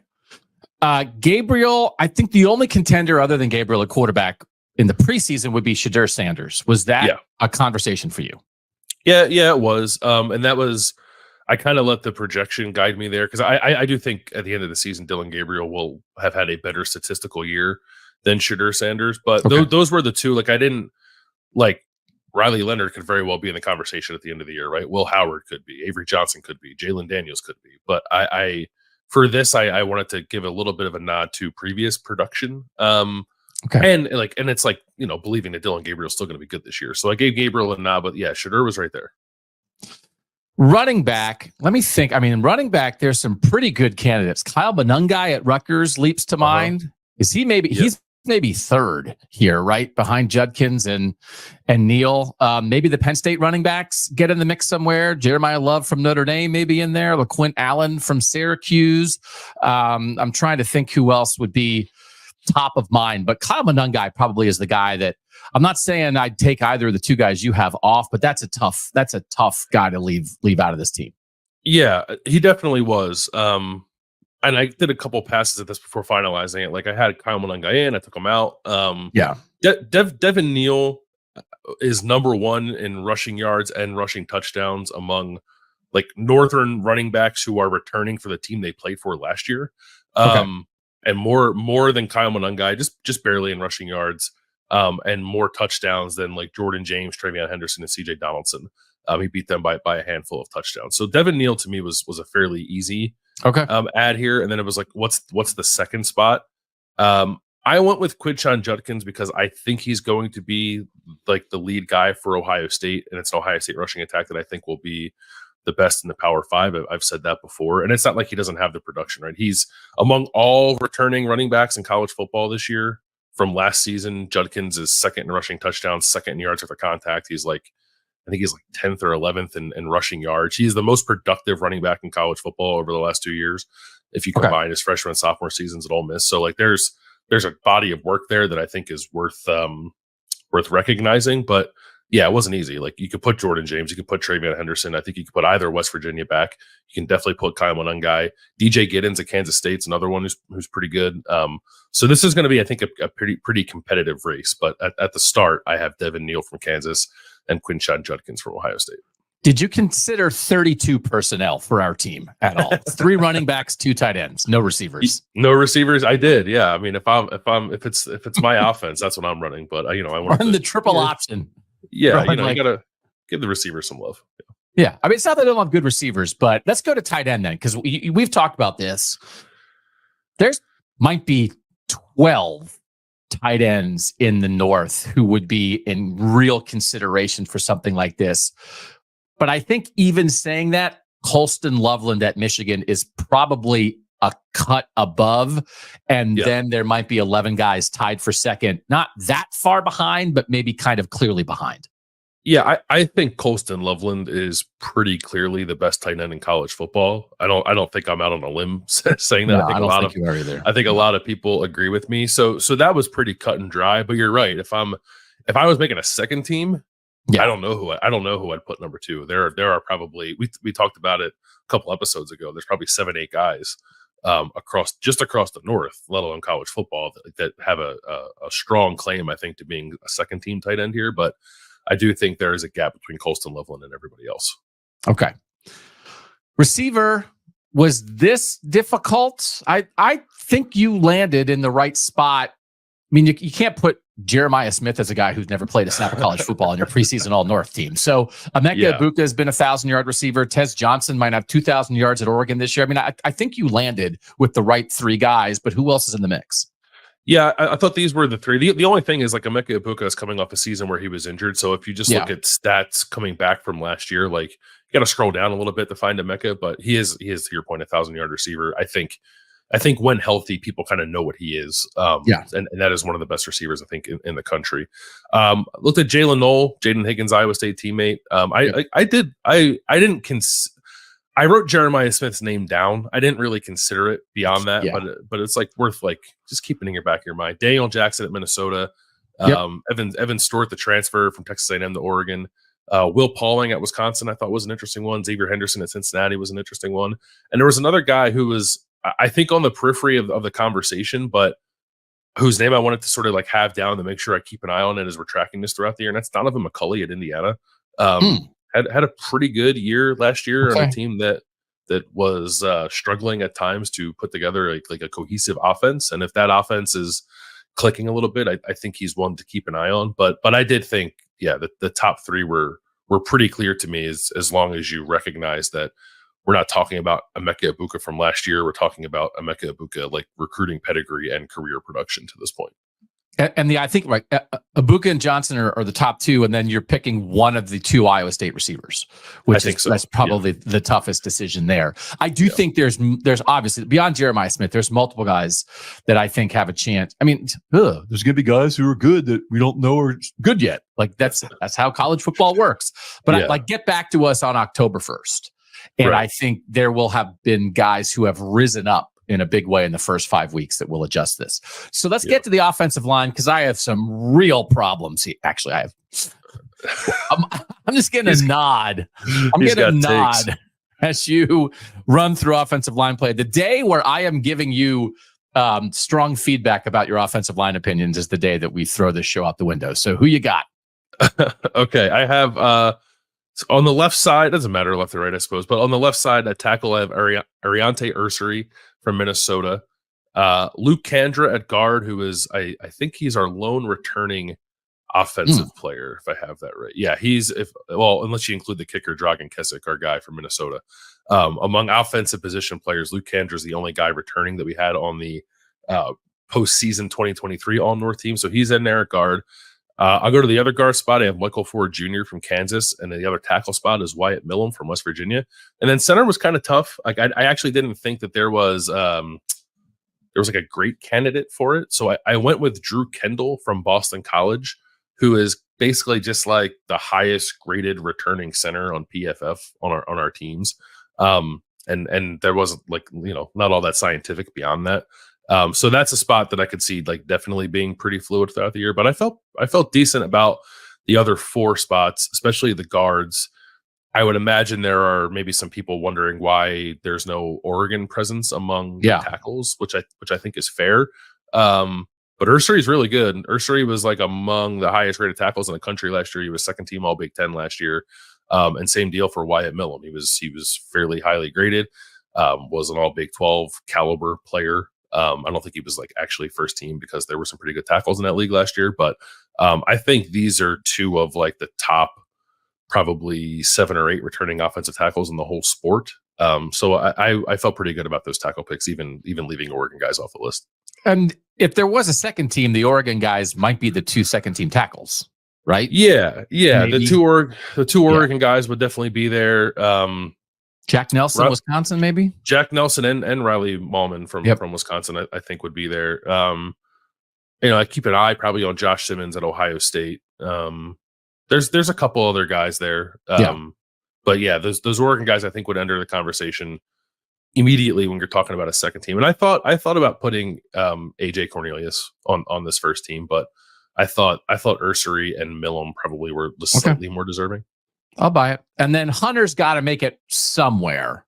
And this is one of those where I think the AP started. It's like you have this all-purpose thing so that your first team is more than 11 people and you can throw in an extra skill player because there's always more good players than there are spots. So it's just the way all blank teams work. So we're good with it. But you've got to have, whether it's on offense or defense or whatever, you've got to have Travis Hunter on there somewhere. And then Dragan Keswick is like entertaining and big-legged.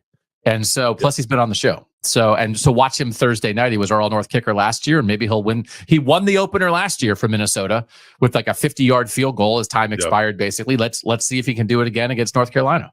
Yeah, and I will tell people that if you're a quasi co-host of KOTN, like you're gonna have a pretty good chance of getting picked. So sorry. Yeah. Other guys are gonna come on the show. Mike Kadick from Indiana, also one of our guys, did not make the offensive line, but we still think he's good. And that I think, like I said, I think that center spot is like kind of wide open. So Mike Kadick definitely enter that conversation. All right, let's go to the defense. Okay. Defense. You can run us through the whole team, and then maybe we can talk about the secondary first, but just get us through everybody. Sure. Along the defensive line, we have Tyler Batty at defensive end from BYU. The other defensive end is Abdul Carter from Penn State. The tackles are Tyleek Williams from Ohio State and Mason Graham from Michigan, who is another guy returning from the postseason team last year. Also returning from the postseason team at linebacker, we have Jay Higgins from Iowa. I also have Kobe King from Penn State there. And then I had Mohamed Toure from Rutgers. And he was another returning guy. We took him out because he had suffered that season-long injury, and it just didn't feel right to kind of leave him in there. So I replaced him with Xander Mueller from Northwestern. That was a tough one. Like I didn't feel like I had a great option there. There were a couple guys I think that could have been in that spot. And then in the secondary, also returning Denzel Burke, cornerback from Ohio State, along with Will Johnson from Michigan and Ben Morrison from Notre Dame. So we have 3 cornerbacks.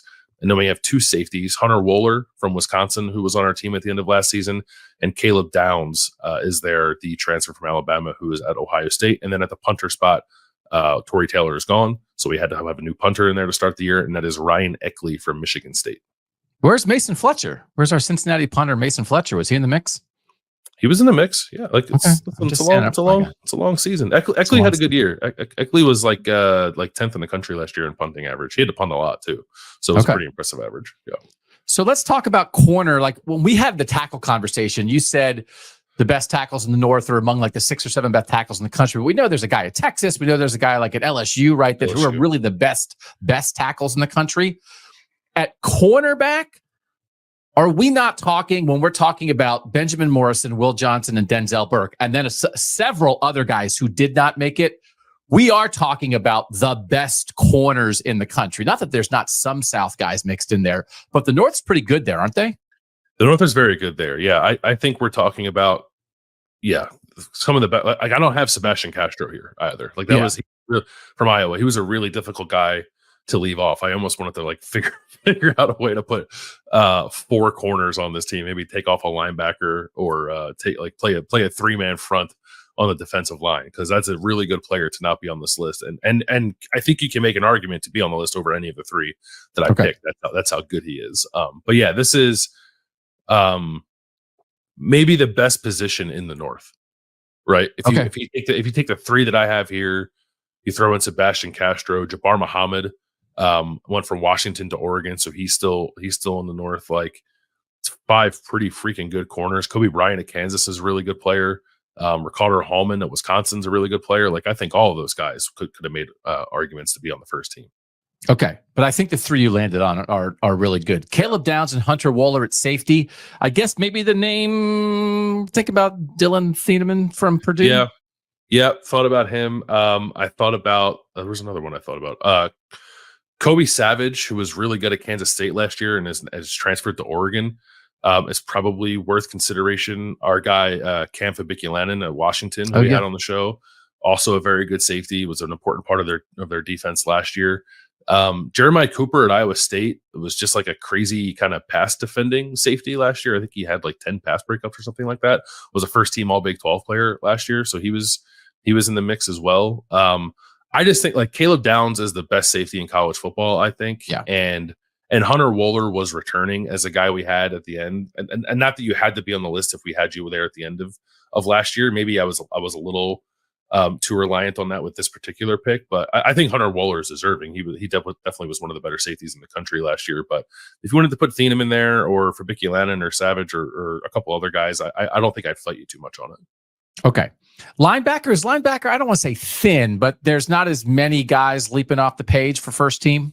Yeah, it felt a little thin. Like there are some guys who I think are going to become like very good players who I could see being on this list at the end of the year, like Tony Rojas at Penn State. I think maybe is primed for a pretty big year. Jayshon Barham at Michigan, the transfer from Maryland. I think he's going to have a pretty big year, but I didn't want to put those guys here yet because that's sort of like all projection. So like Jay Higgins, I think is a no-brainer. Kobe King was a very productive linebacker at Penn State. I think he will be again this year. And like I said, that third spot, I could have gone with one of those not younger guys, but less productive guys who have pretty high ceilings. Caleb Bacon at Iowa State's another really good player. Marlo Wax at Syracuse is a good player. Carson Bruner at Washington was one that I thought about too. Corinne Reed at Utah was another. So I wouldn't say it's thin necessarily. I would say that maybe it's a little less obvious who should be on the list at this position than at some others. But I think by mid-year, we're going to have a pretty good pool of guys to choose from. Okay. And then defensive line. Was that, I mean, Mason Graham has got to be there, and Tyleik Williams at Ohio State as the second tackle is maybe a slam dunk too. I don't know if like Kenneth Grant, the other Michigan tackle, is the guy who's in the mix there, but I think maybe, I don't know that a ton of people would argue. Nobody would argue with Mason Graham. I don't know that many people would argue with Tyleik Williams. Were the tackles pretty obvious? Yeah, I think the only other guy who I did feel bad leaving off was Howard Cross at Notre Dame. Oh yeah. I think those are the three. And those were those three were kind of in the conversation all of last year. We had last year, the final tackle pairing was Mason Graham and Johnny Newton from Illinois. Johnny Newton's gone. So then I think if you're doing this exercise going into this year, it has to be two of Tyleik Williams, Mason Graham, and Howard Cross. And I went with Mason Graham, who's a returning guy for us. And Tyleik Williams is getting a fair amount of like preseason All-American buzz and was Ohio State's best defensive lineman last year and could be their best defensive lineman this year. All right. So then what was Edge like trying to figure that out? Yeah, I think I similar to linebacker, maybe like a little less clear. And there's definitely some projection here. Like my Abdul Carter bias is showing here. I'm not ashamed to admit that. I think he's going to lead. Pick a guy to lead the NCAA in sacks and not have him on your All-North team. Yeah, like I had him third on my preseason Heisman ballot. Like, of course, like he has to be on this team for me. Like if you want to ridicule me for that's fine, but I have to own it. And then like I'm sure people are raising an eyebrow like JT Tuimoloau or Jack Sawyer not being here. Certainly deserving. I think there are a couple of guys that could have been here. Kydron Jenkins from Purdue, I think could have been on this list. I did want to try to have the North be kind of like spread it out a little bit.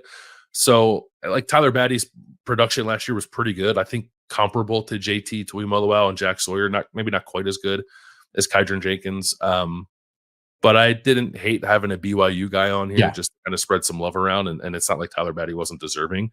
And I think he could be in store for an uptick in production too on a defense that's really looking to generate some more sacks than they had the last couple of years. So that's like an ironclad pick if people want to push back on that one. Again, like I think that's warranted because there are a couple other guys that could have been in that spot. Do you know how many teams you wound up representing of our 28 among the two squads you put together? Okay. I think you did a good job. I think it's like half. I think it's like 14 or 15. Yeah. I think representation matters like that. We know Ohio State's defense is going to be good, but in an exercise like this, it's not that fun to have 6 Ohio State guys on the first team when there are really good players all over the place. Right. So you like this stuff. I love it. Yeah. This is my wheelhouse. Yeah. We probably should just call this the Landis team. Like, like you're like whatever. If you're like a John, you're all Madden, right? You're all Landis. Yeah. Just dispense with the North. All Landis and all North will become interchangeable. Yeah, but I think down the line, if postseason we hand out T-shirts to all of the guys who make our team, they maybe should say all Landis. You okay with that? I actually, I'm great with that. Yeah, and I'll do a second team and third team all Landis too. We'll really spread it around. Once we have games to watch. You just want your face on the shirts of as many college football players as possible. Like you want some guy to show up at the combine wearing his all Landis t-shirt.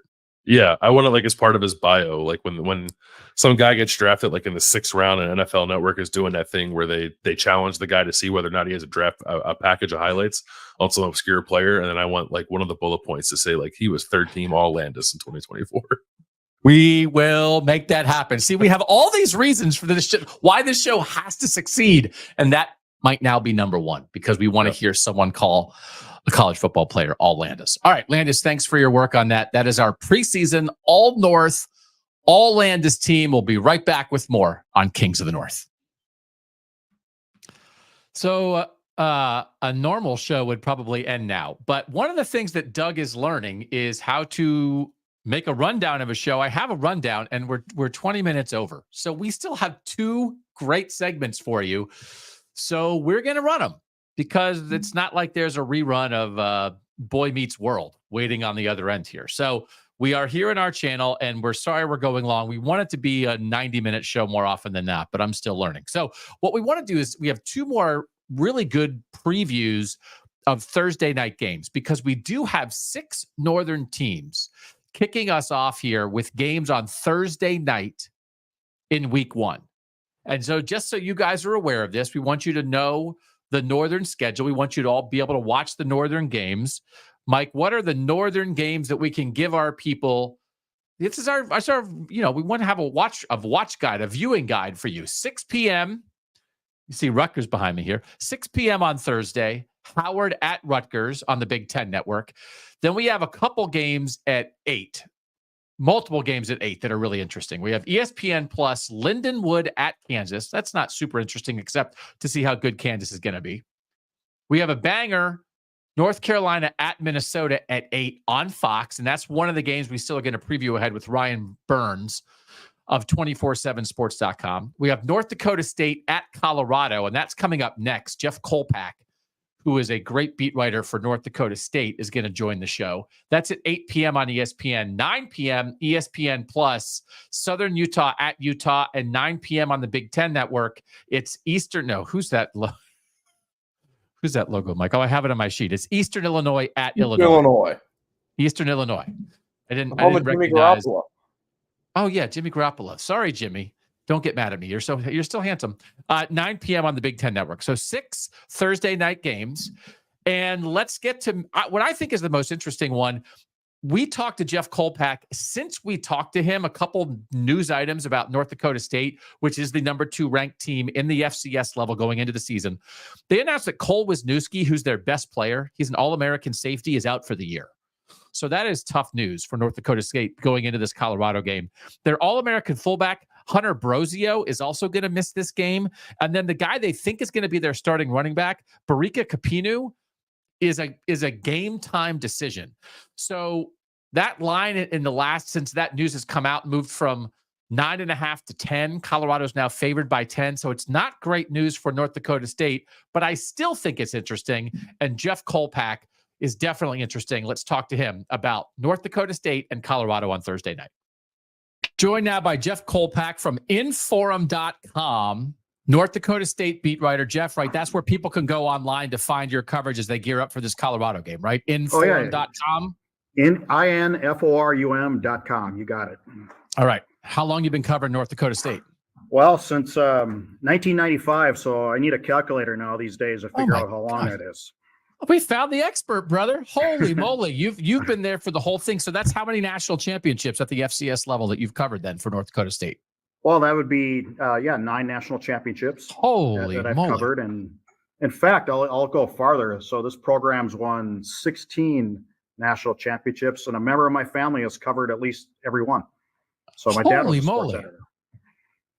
So this is a national championship beat writing family. So we have the right guy. We have the right. I always say you can't control how good the team is that you cover, but man, when they are good, it makes it kind of fun, doesn't it? Well, and it really came out of just absolute nowhere, because this program went Division I in 2004 was the first year of the schedule, and everybody around here had just really apprehensive, the we're not good enough attitude sort of thing, because it did pretty well in Division II, obviously. Okay. But Fargo, Division I, and it took a president to come in named Joe Chapman, who really, I think, turned people's mindset. And by 2010 they made the playoffs. 2011 was the first title, and then as I say, the rest is history.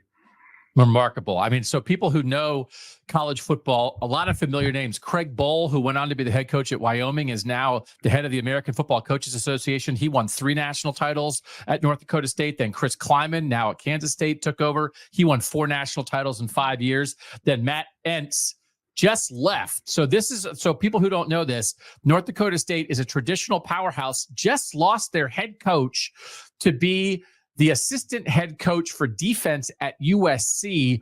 A, how surprised were you, Jeff, of that move? And B, does North Dakota State keep rolling, or how much of a transition is it for that team right now? Well, to answer your question, A, no, I wasn't really surprised, because, I've talked to Matt over the years, and one of the problems, or one of the check marks against him, of moving up was he didn't have any FBS experience. I mean, he's went to Winona State, or he coached at Winona State, Division II, was at Northern Iowa a bit, then came here. So I think he's a type of guy looking to move up, and so what better than to go to a blue blood under Lincoln Riley and get that experience. So no, I wasn't really surprised by that. And will it keep rolling? That's the great question. They brought in a guy, I think the right guy. Tim Paulsick's been in the Big Ten at Iowa. He's been a coordinator at Wyoming. He's been in the FBS. He's been around. I think if this program ever finds its way to FBS, which in my opinion, they would take if somebody were to invite him tomorrow, they'd take it. It'd take them 10 minutes, to, think about that decision. But Tim's been around, he's been at those levels, and I think he would be the guy, if it ever comes to that he'd take him to the next level.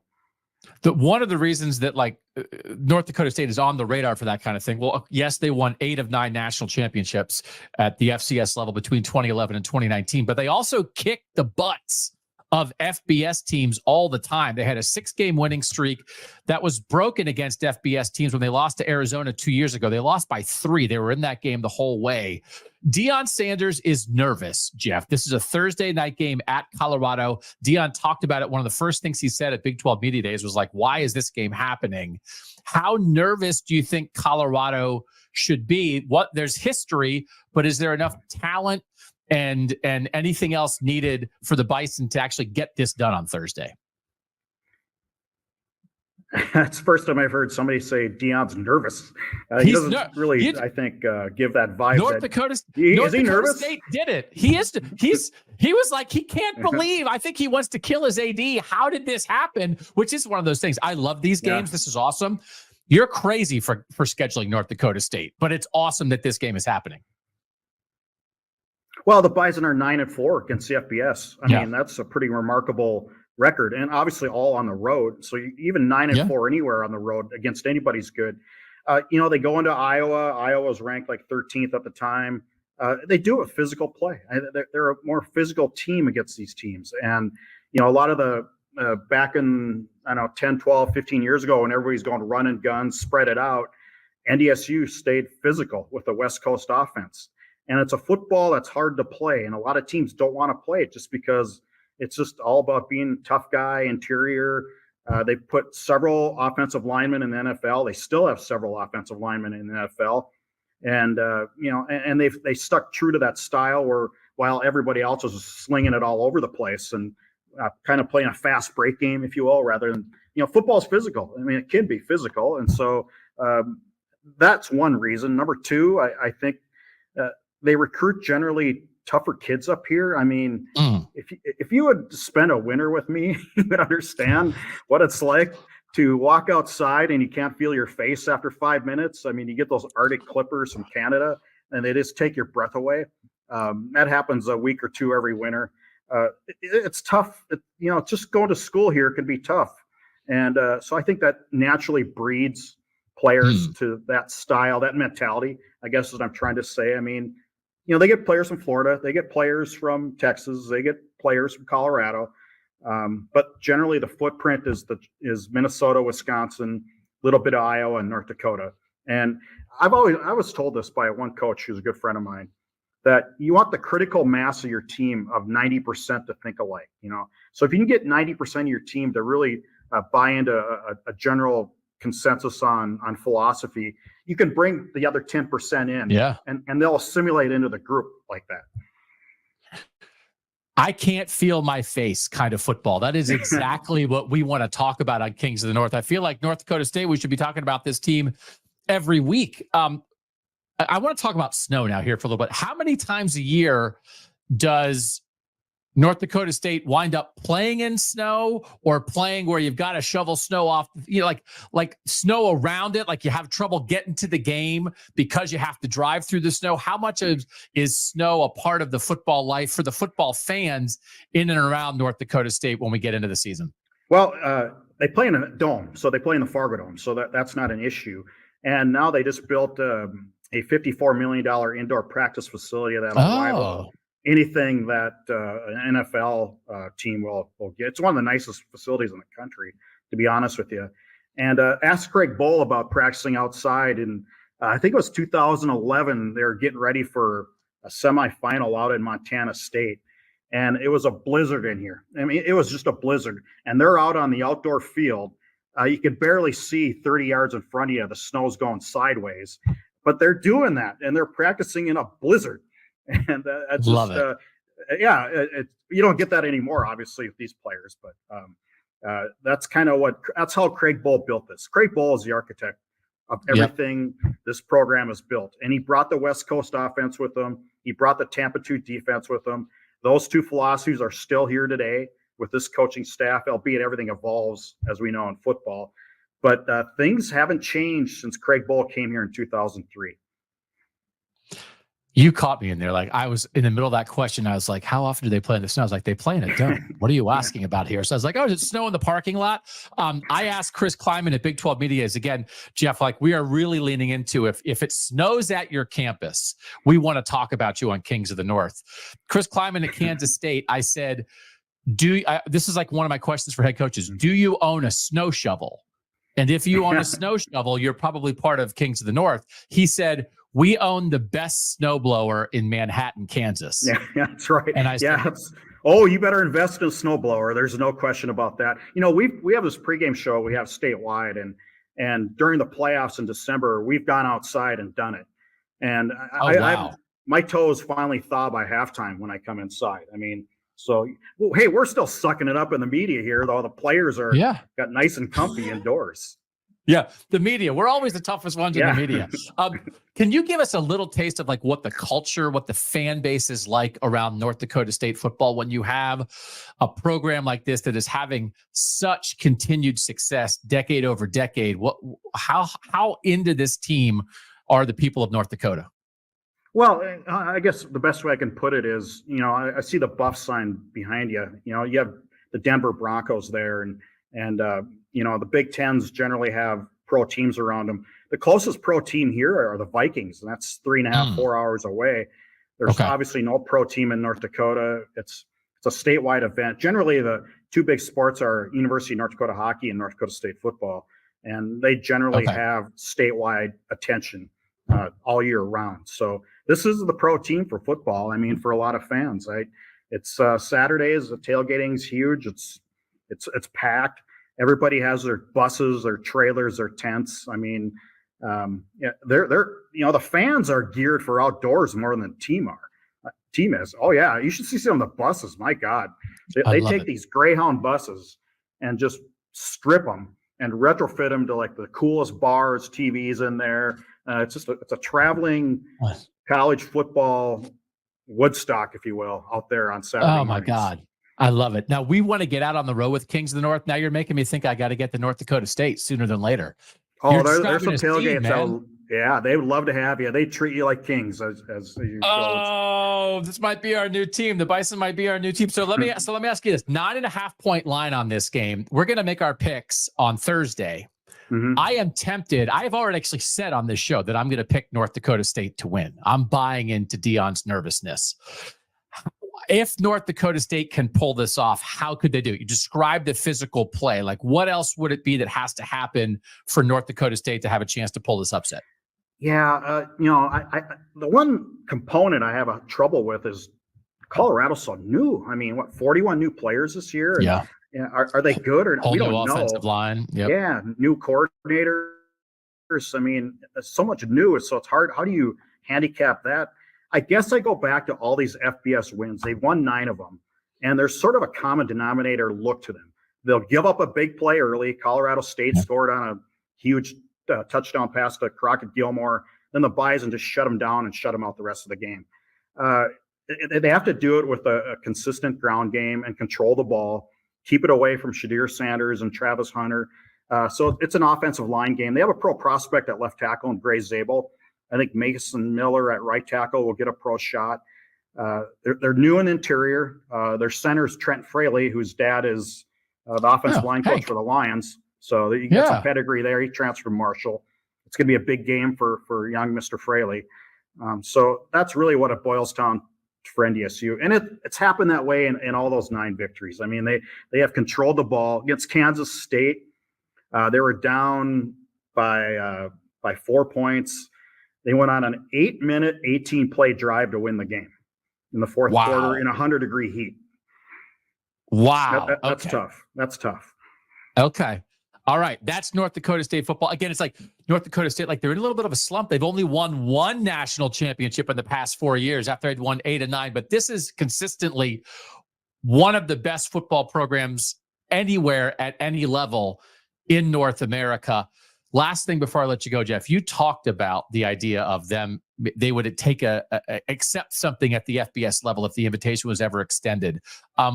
As someone who's been around it, your family's been around it your whole life. Like, do you want to see that? Or do you like the idea of North Dakota State dominating in the situation they're in? Or would you be curious to see them in the Mountain West or at the FBS level? Oh, I'd love Mountain West. I think that'd be great for the program. I think it's the next step for the program.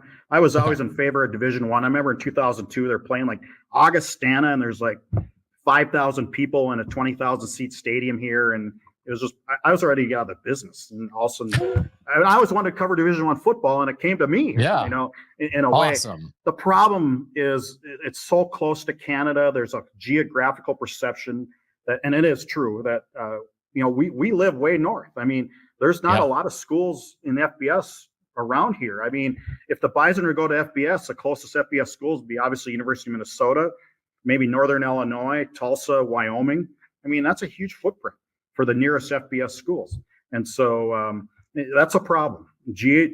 Geography is a problem for this question. Listen, if Hawaii can do it, if they get Hawaii in at FBS, we get North Dakota State in. Come on. Jeff Kolpack, if people want to get geared up for this game, and again, remind them, how can they follow your coverage? Obviously, nobody knows more about this program than you. Where can they find you? Yeah, Inform, inforum.com is our newspaper, our website, and it's going great. Our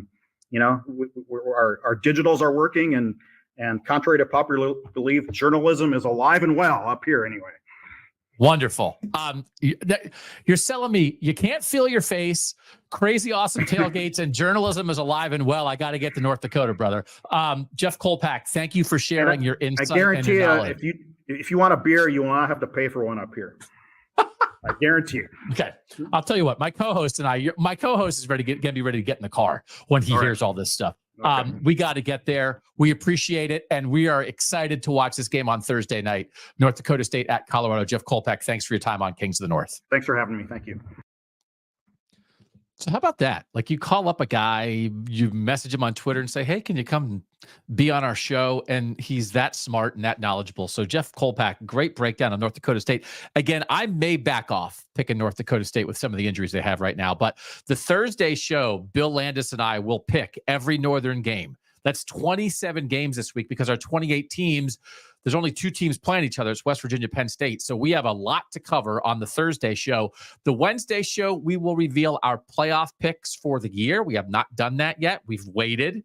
We wanted to gather all the information. Nobody's going to pick Florida State. And we also are going to have Connor O'Gara from Saturday Down South. I went and visited his show. He is going to come visit us and tell us what he thinks of our playoff picks, maybe reveal who he's picking for the playoffs. So that will be on Wednesday. But now we have one more preview for a Thursday night game, another big one. North Carolina at Minnesota. And again, we found the best person who knows the most about Minnesota football. It's Ryan Burns joining us here on Kings of the North. Ryan Burns, the best Minnesota Gophers coverage that you can find. Ryan, where can the folks find you when they want to know more about what PJ Fleck and the fellas are doing? Yeah, if you want to read me at gopherillustrated.com, it's Minnesota's 24/7 sports site. Or if these dulcet tones you can't get enough of, we got a couple of podcasts in the Gopher Gridiron Radio and also Pear and a Spare. Dulcet, that's my favorite kind of tones. So you have the goods here, man. Really looking forward to this game Thursday night, Minnesota versus North Carolina. You and I have talked about Minnesota before on this show. We think maybe people are underestimating them a little bit. This is like a high floor program that also I think it's underestimated a lot. What are the vibes around Minnesota football right now heading into the season? New quarterbacks, some real skill talent, a great tackle. How are people feeling?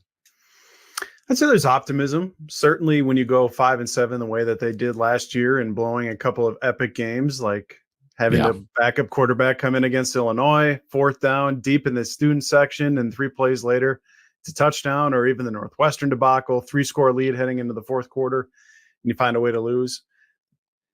I think with a new quarterback, with a lot of returning pieces along both the offensive and defensive lines, and I think with that last point specifically, there's optimism that some people think around the program. I'd say that the floor is a bowl game, which when you look at the Vegas odds, I would tell you 4.5 was the win total that they opened up with. They're now sitting about 5.5, depending upon what your favorite sports book is. But if they can stay healthy up front, they have, as you mentioned, one of the best left tackles in all of college football in Ariante Ursary. They have a couple of guards in Tyler Cooper and Quinn Carroll, who I know noted NFL draft analyst Dane Brugler has as potential NFL draft picks. If you can have potentially for a school like Minnesota, potentially three guys that could be drafted in the next NFL draft, that's real. You should be able to run the football the way that you want to, and that's going to be starting on Thursday night against North Carolina. We'll have to see it, but it also comes down to, can they stop the run defensively? They were the worst team in the Big Ten in conference play in yards per carry allowed at 4.9, worst team in the Big Ten in terms of getting off the field on 3rd down. Turns out, when we're going to get to know a little bit more about this 2024 iteration of them, because they get to face a preseason All-American tailback in Omarion Hampton for North Carolina. So we're going to start to find out a lot about this Minnesota team here very, very shortly. The line has moved. The Gophers were favored for a long time. They're now underdogs as we record this. It feels like a lot of that is related to all of it probably related to the injury uncertainty around the 2-star skill guys for Minnesota, Darius Taylor at running back and Daniel Jackson at receiver. Do you think they'll play, and can they win if they don't? I'd say if both do not, it's going to be pretty difficult because they are their 2 best skill position guys without a doubt. Now, I would say I feel very confident that Daniel Jackson is going to be able to play in this game, but it comes down to with Darius Taylor, when he's been healthy, he's been electric. But unfortunately, the first 18 months of his career has been a lot about, is he going to be able to partake on the field? And that's where at that last media practice we were at, we're watching Darius Taylor try to catch a ball along the sidelines. He outstretches his arms and he comes up lame, gets ice on that hamstring. And that was over 2 weeks ago. I'd also tell you, I can confirm that he has practiced in some capacity, but I think a lot of it is going to come down to, how does he warm up on Thursday? If he feels ready to go, I think he'll probably be on a snap count if that's the case, but you also don't want to have him re-injure, because as important as this opening game is against North Carolina, you still have that Iowa game just 3 weeks after that. So I think they want to get him as healthy as possible, but I do think that Daniel will play. But with Darius, I think it's a true coin flip to see what happens. I've been reading a lot of your stuff at 24/7. Read your schedule breakdown, how you thought the season could go, some of your predictions. I know you think it's possible that Max Brosmer, the quarterback transfer from New Hampshire, could wind up chucking the ball around more than anybody ever has in a PJ Fleck offense. What brought you to that conclusion? And you said, again, you're outlining an offensive line and a tailback where Minnesota should be able to run the ball. Will it be a good thing if Minnesota is throwing this ball around like this? Is that why Max Brosmer's there? It is part of it. Now, the bar to clear for that prediction to become true in terms of Max Brosmer becomes the all-time leader in the Fleck era here at Minnesota for passing attempts is incredibly, incredibly low. For context, Tanner Morgan did it in 2019. He holds the record. Threw it, I think, 318 times. Now, if you extrapolate that, that's under 25 times per game if you're taking into account a bowl game. All Max Brosmer has to do, and then we're talking about a kid who the last 2 years at New Hampshire threw the ball over 420 times. 420. And that was with an NFL running back in Dylan Lobb, who was just taken here by the Las Vegas Raiders in the most recent NFL draft. So I'm just going to say that if Max Brosmer throws the ball 27 to 30 times a game, if we're going to be very bullish there, he's going to obliterate that record. Now, to your point, they have, in theory, Darius Taylor. You have a very good offensive line, but I would also say Minnesota has to throw the ball more. You have people like Daniel Jackson. They have some other receivers that they want to get the football, but if everybody knows, like the last few years, that you're going to run the football. They're going to put +1, +2 in the box, and you have to have a quarterback that's able to mitigate that. So I think as much as it is about they have to, there's also a lot of optimism that Brosmer has earned their trust. They have a lot of trust in his ability to read things at the line of scrimmage. There's been a lot of talk here in fall camp about how great of a chess player he is, why he plays. I mean, it's the optimism time of the year. I get it. But I would tell you, for the amount of close games that Minnesota is going to be projected to be in, including the one against the Tar Heels, you're going to have a passing game. And we've seen, especially early in the season, that last year Minnesota wanted to throw the ball. Ethan Kaliakmanis came out in that opening game, threw it 41 times. I think Max Brosmer throwing it over 30 times, especially if Darius Taylor cannot go, is certainly on the menu. It's so interesting. I think like all these things can be true at the same time. That Rutgers brought in Ethan Kaliakmanis because they wanted to throw the ball more. They want to throw the ball down the field more. But Minnesota let Ethan Kaliakmanis go and brought in Max Brosmer because they want to throw the ball more. Like I don't think those things are mutually exclusive, but I like programs that have had some version of success doing things a certain way who then still say, okay, well, like we need to open it up. We need to do better. And so rather than accepting the status quo, and again, PJ Fleck's been good at Minnesota. Yeah, they were 5-7 last year, but they got in the bowl game because they're good in the classroom. It's not like they were 2-10, but he also didn't just sit around and wait. Like they made a move. So again, I don't know if it's going to work, but are Minnesota fans appreciative of the fact that PJ said, well, let's go get this New Hampshire guy because we want to throw the ball better? I think so. Now, I think to your point with the Rutgers and Minnesota situations, you know what the most likely outcome here is for both programs? Both passing games improve. Now, is Ethan going to be an upgrade on Gavin Wimsett? Probably. He also gets to reunite with Kirk Shiraka, who recruited him to Minnesota. They had some time together. He's also going to be going into year 2 as a starter. Things should hopefully slow down for Ethan in the passing game compared to what they saw with Wimsett last year, and Piscataway should be better. Now, on the flip side, you bring in a very experienced quarterback and Max Brosmer from Minnesota. He has that edge upon what we saw from year 1 of Ethan last year. I think that's going to be the thing that both fan bases, especially Minnesota's, have to understand. It's okay that Ethan Kaliakmanis potentially gets better in year 2 as the starter, and it's also okay that Minnesota's passing game hopefully becomes just average compared to what we've seen over the course of the last 3 seasons. Now, I think fans are appreciative that Brosmer was brought in, but I would also say there's a lot of skepticism. How much is it going to translate from the FCS and New Hampshire to the Big Ten? And that's something I want to know. I think he's looked pretty good against Big Ten caliber athletes here in the offseason, but I think I've learned now going into my 14th year covering college football, you can look great in practice, but until the bullets start to fly underneath the lights on a nationally televised game, we're going to find out who you really are, and we'll get to see if Mr. New Hampshire is what they think he is. Listen, man, New Hampshire's worked out before. There's a part of me that just wants to go into Ohio State news conferences and ask Ryan Day, former New Hampshire quarterback, and Chip Kelly, former New Hampshire offensive coordinator, 11 questions about Max Brosmer, because I assume they've been watching him the last couple of years, just as fans, as alumni of the University of New Hampshire. So, like, if people in Minnesota are worried about New Hampshire quarterbacks, man, it's okay. It's worked out before. I want to ask a Drake Lindsay question because I'm fascinated. I'm like keeping tabs since the spring on young backup quarterbacks in the Big Ten because it feels like there's multiple programs where they brought in a transfer to solve the problem now, but they have the young guy underneath, which is the right way to build a room, right? I don't think you want to rely desperately on transfers year to year. Certainly Minnesota has not done that. What's the vibe around Drake Lindsay, who feels like he'll be the starting quarterback at Minnesota a year from now? How good do people think he maybe can be? He's been fast-tracked since the moment he signed. I mean, there has been a lot of optimism about the way that they evaluated him. They think they hit on him significantly. I think he's without question the quarterback too going into this North Carolina game. Now, do I want to see any part of Drake Lindsay in meaningful snaps this fall? Absolutely not. A true freshman quarterback in the Big Ten. I got enough of that taste of that in 2017 when it was Zach Annexstad, or 2018 was Zach Annexstad. Yeah, I've seen enough of that. I know it doesn't go well for programs like the University of Minnesota when you're playing a true freshman, but there's a lot of optimism. I mean, from the moment he's been on campus, he has been getting all the meaningful reps. He's one of about 3 true freshmen within this program that are getting treated a little bit differently because they know that they have to play right away. He is an ankle turn away from having to see significant snaps. Someone that I think process is at a pretty high level compared to some of the other quarterbacks I've seen, where I'm going to be the one to tell you still, Drake Lindsey's drinking through a fire hose.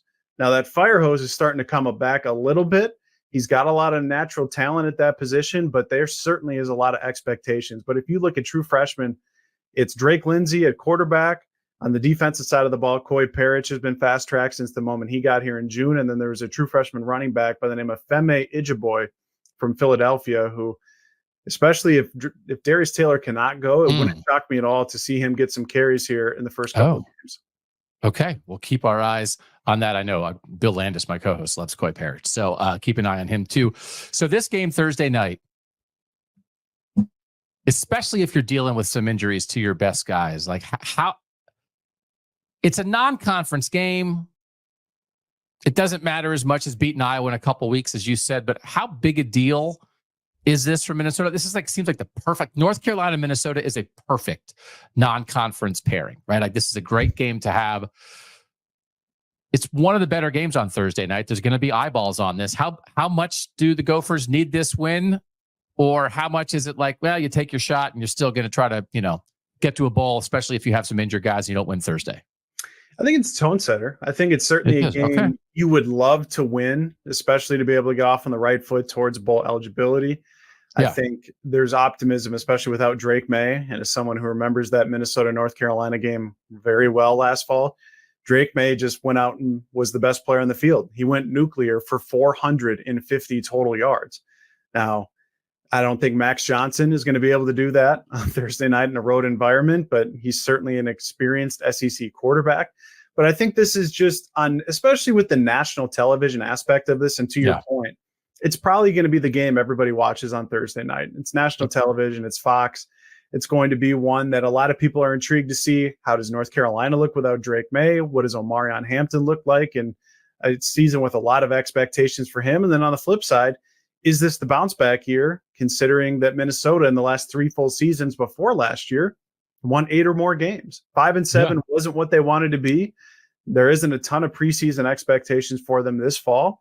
But to me, I think a lot of this game comes down to, how wonky week 1, week 0 are. We just saw last weekend, whether it's Georgia Tech beating Florida State in Dublin, or even you look at some of the other games like SMU needing a crazy fourth quarter, Montana State needing a crazy fourth quarter.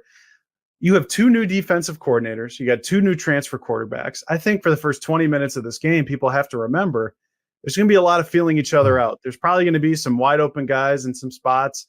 But as the game continues to go on, I think you're going to see more and more of what the true talent level and the true kind of scheme would be for both of these games, or both of these teams, I should say, if this game would have been played week 3, week 4. But because it is week 1, I think you're going to see some crazy things in the first 20 minutes, and then they'll start to settle in as the game goes on. I'd like to see some Minnesota fans wearing shirts that say, "Now we have the better Drake." This year, right? At least that. Take that, North Carolina. All right. I think that this is tone setter is the right word. And again, sometimes people who don't follow Minnesota football or multiple programs around here is why we're trying to bring audiences from 28 different Northern teams. Minnesota's better than you think.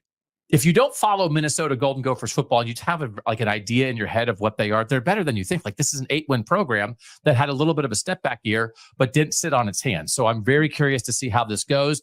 And if you want to know more about Minnesota, you can't find a better guy than Ryan Burns to check in on his coverage. Follow him on Twitter and enjoy yourself. We're back to ball on Thursday night, man. I can't wait. Appreciate you having me on. All right, Ryan. We'll talk to you soon. Thanks for joining us on Kings of the North.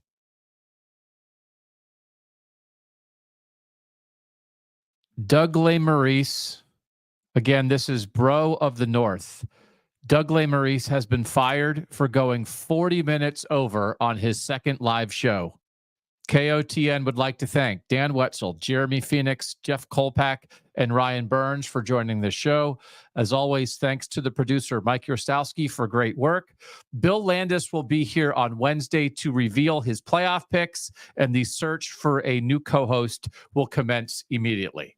I am Bro of the North, and that was Kings of the North.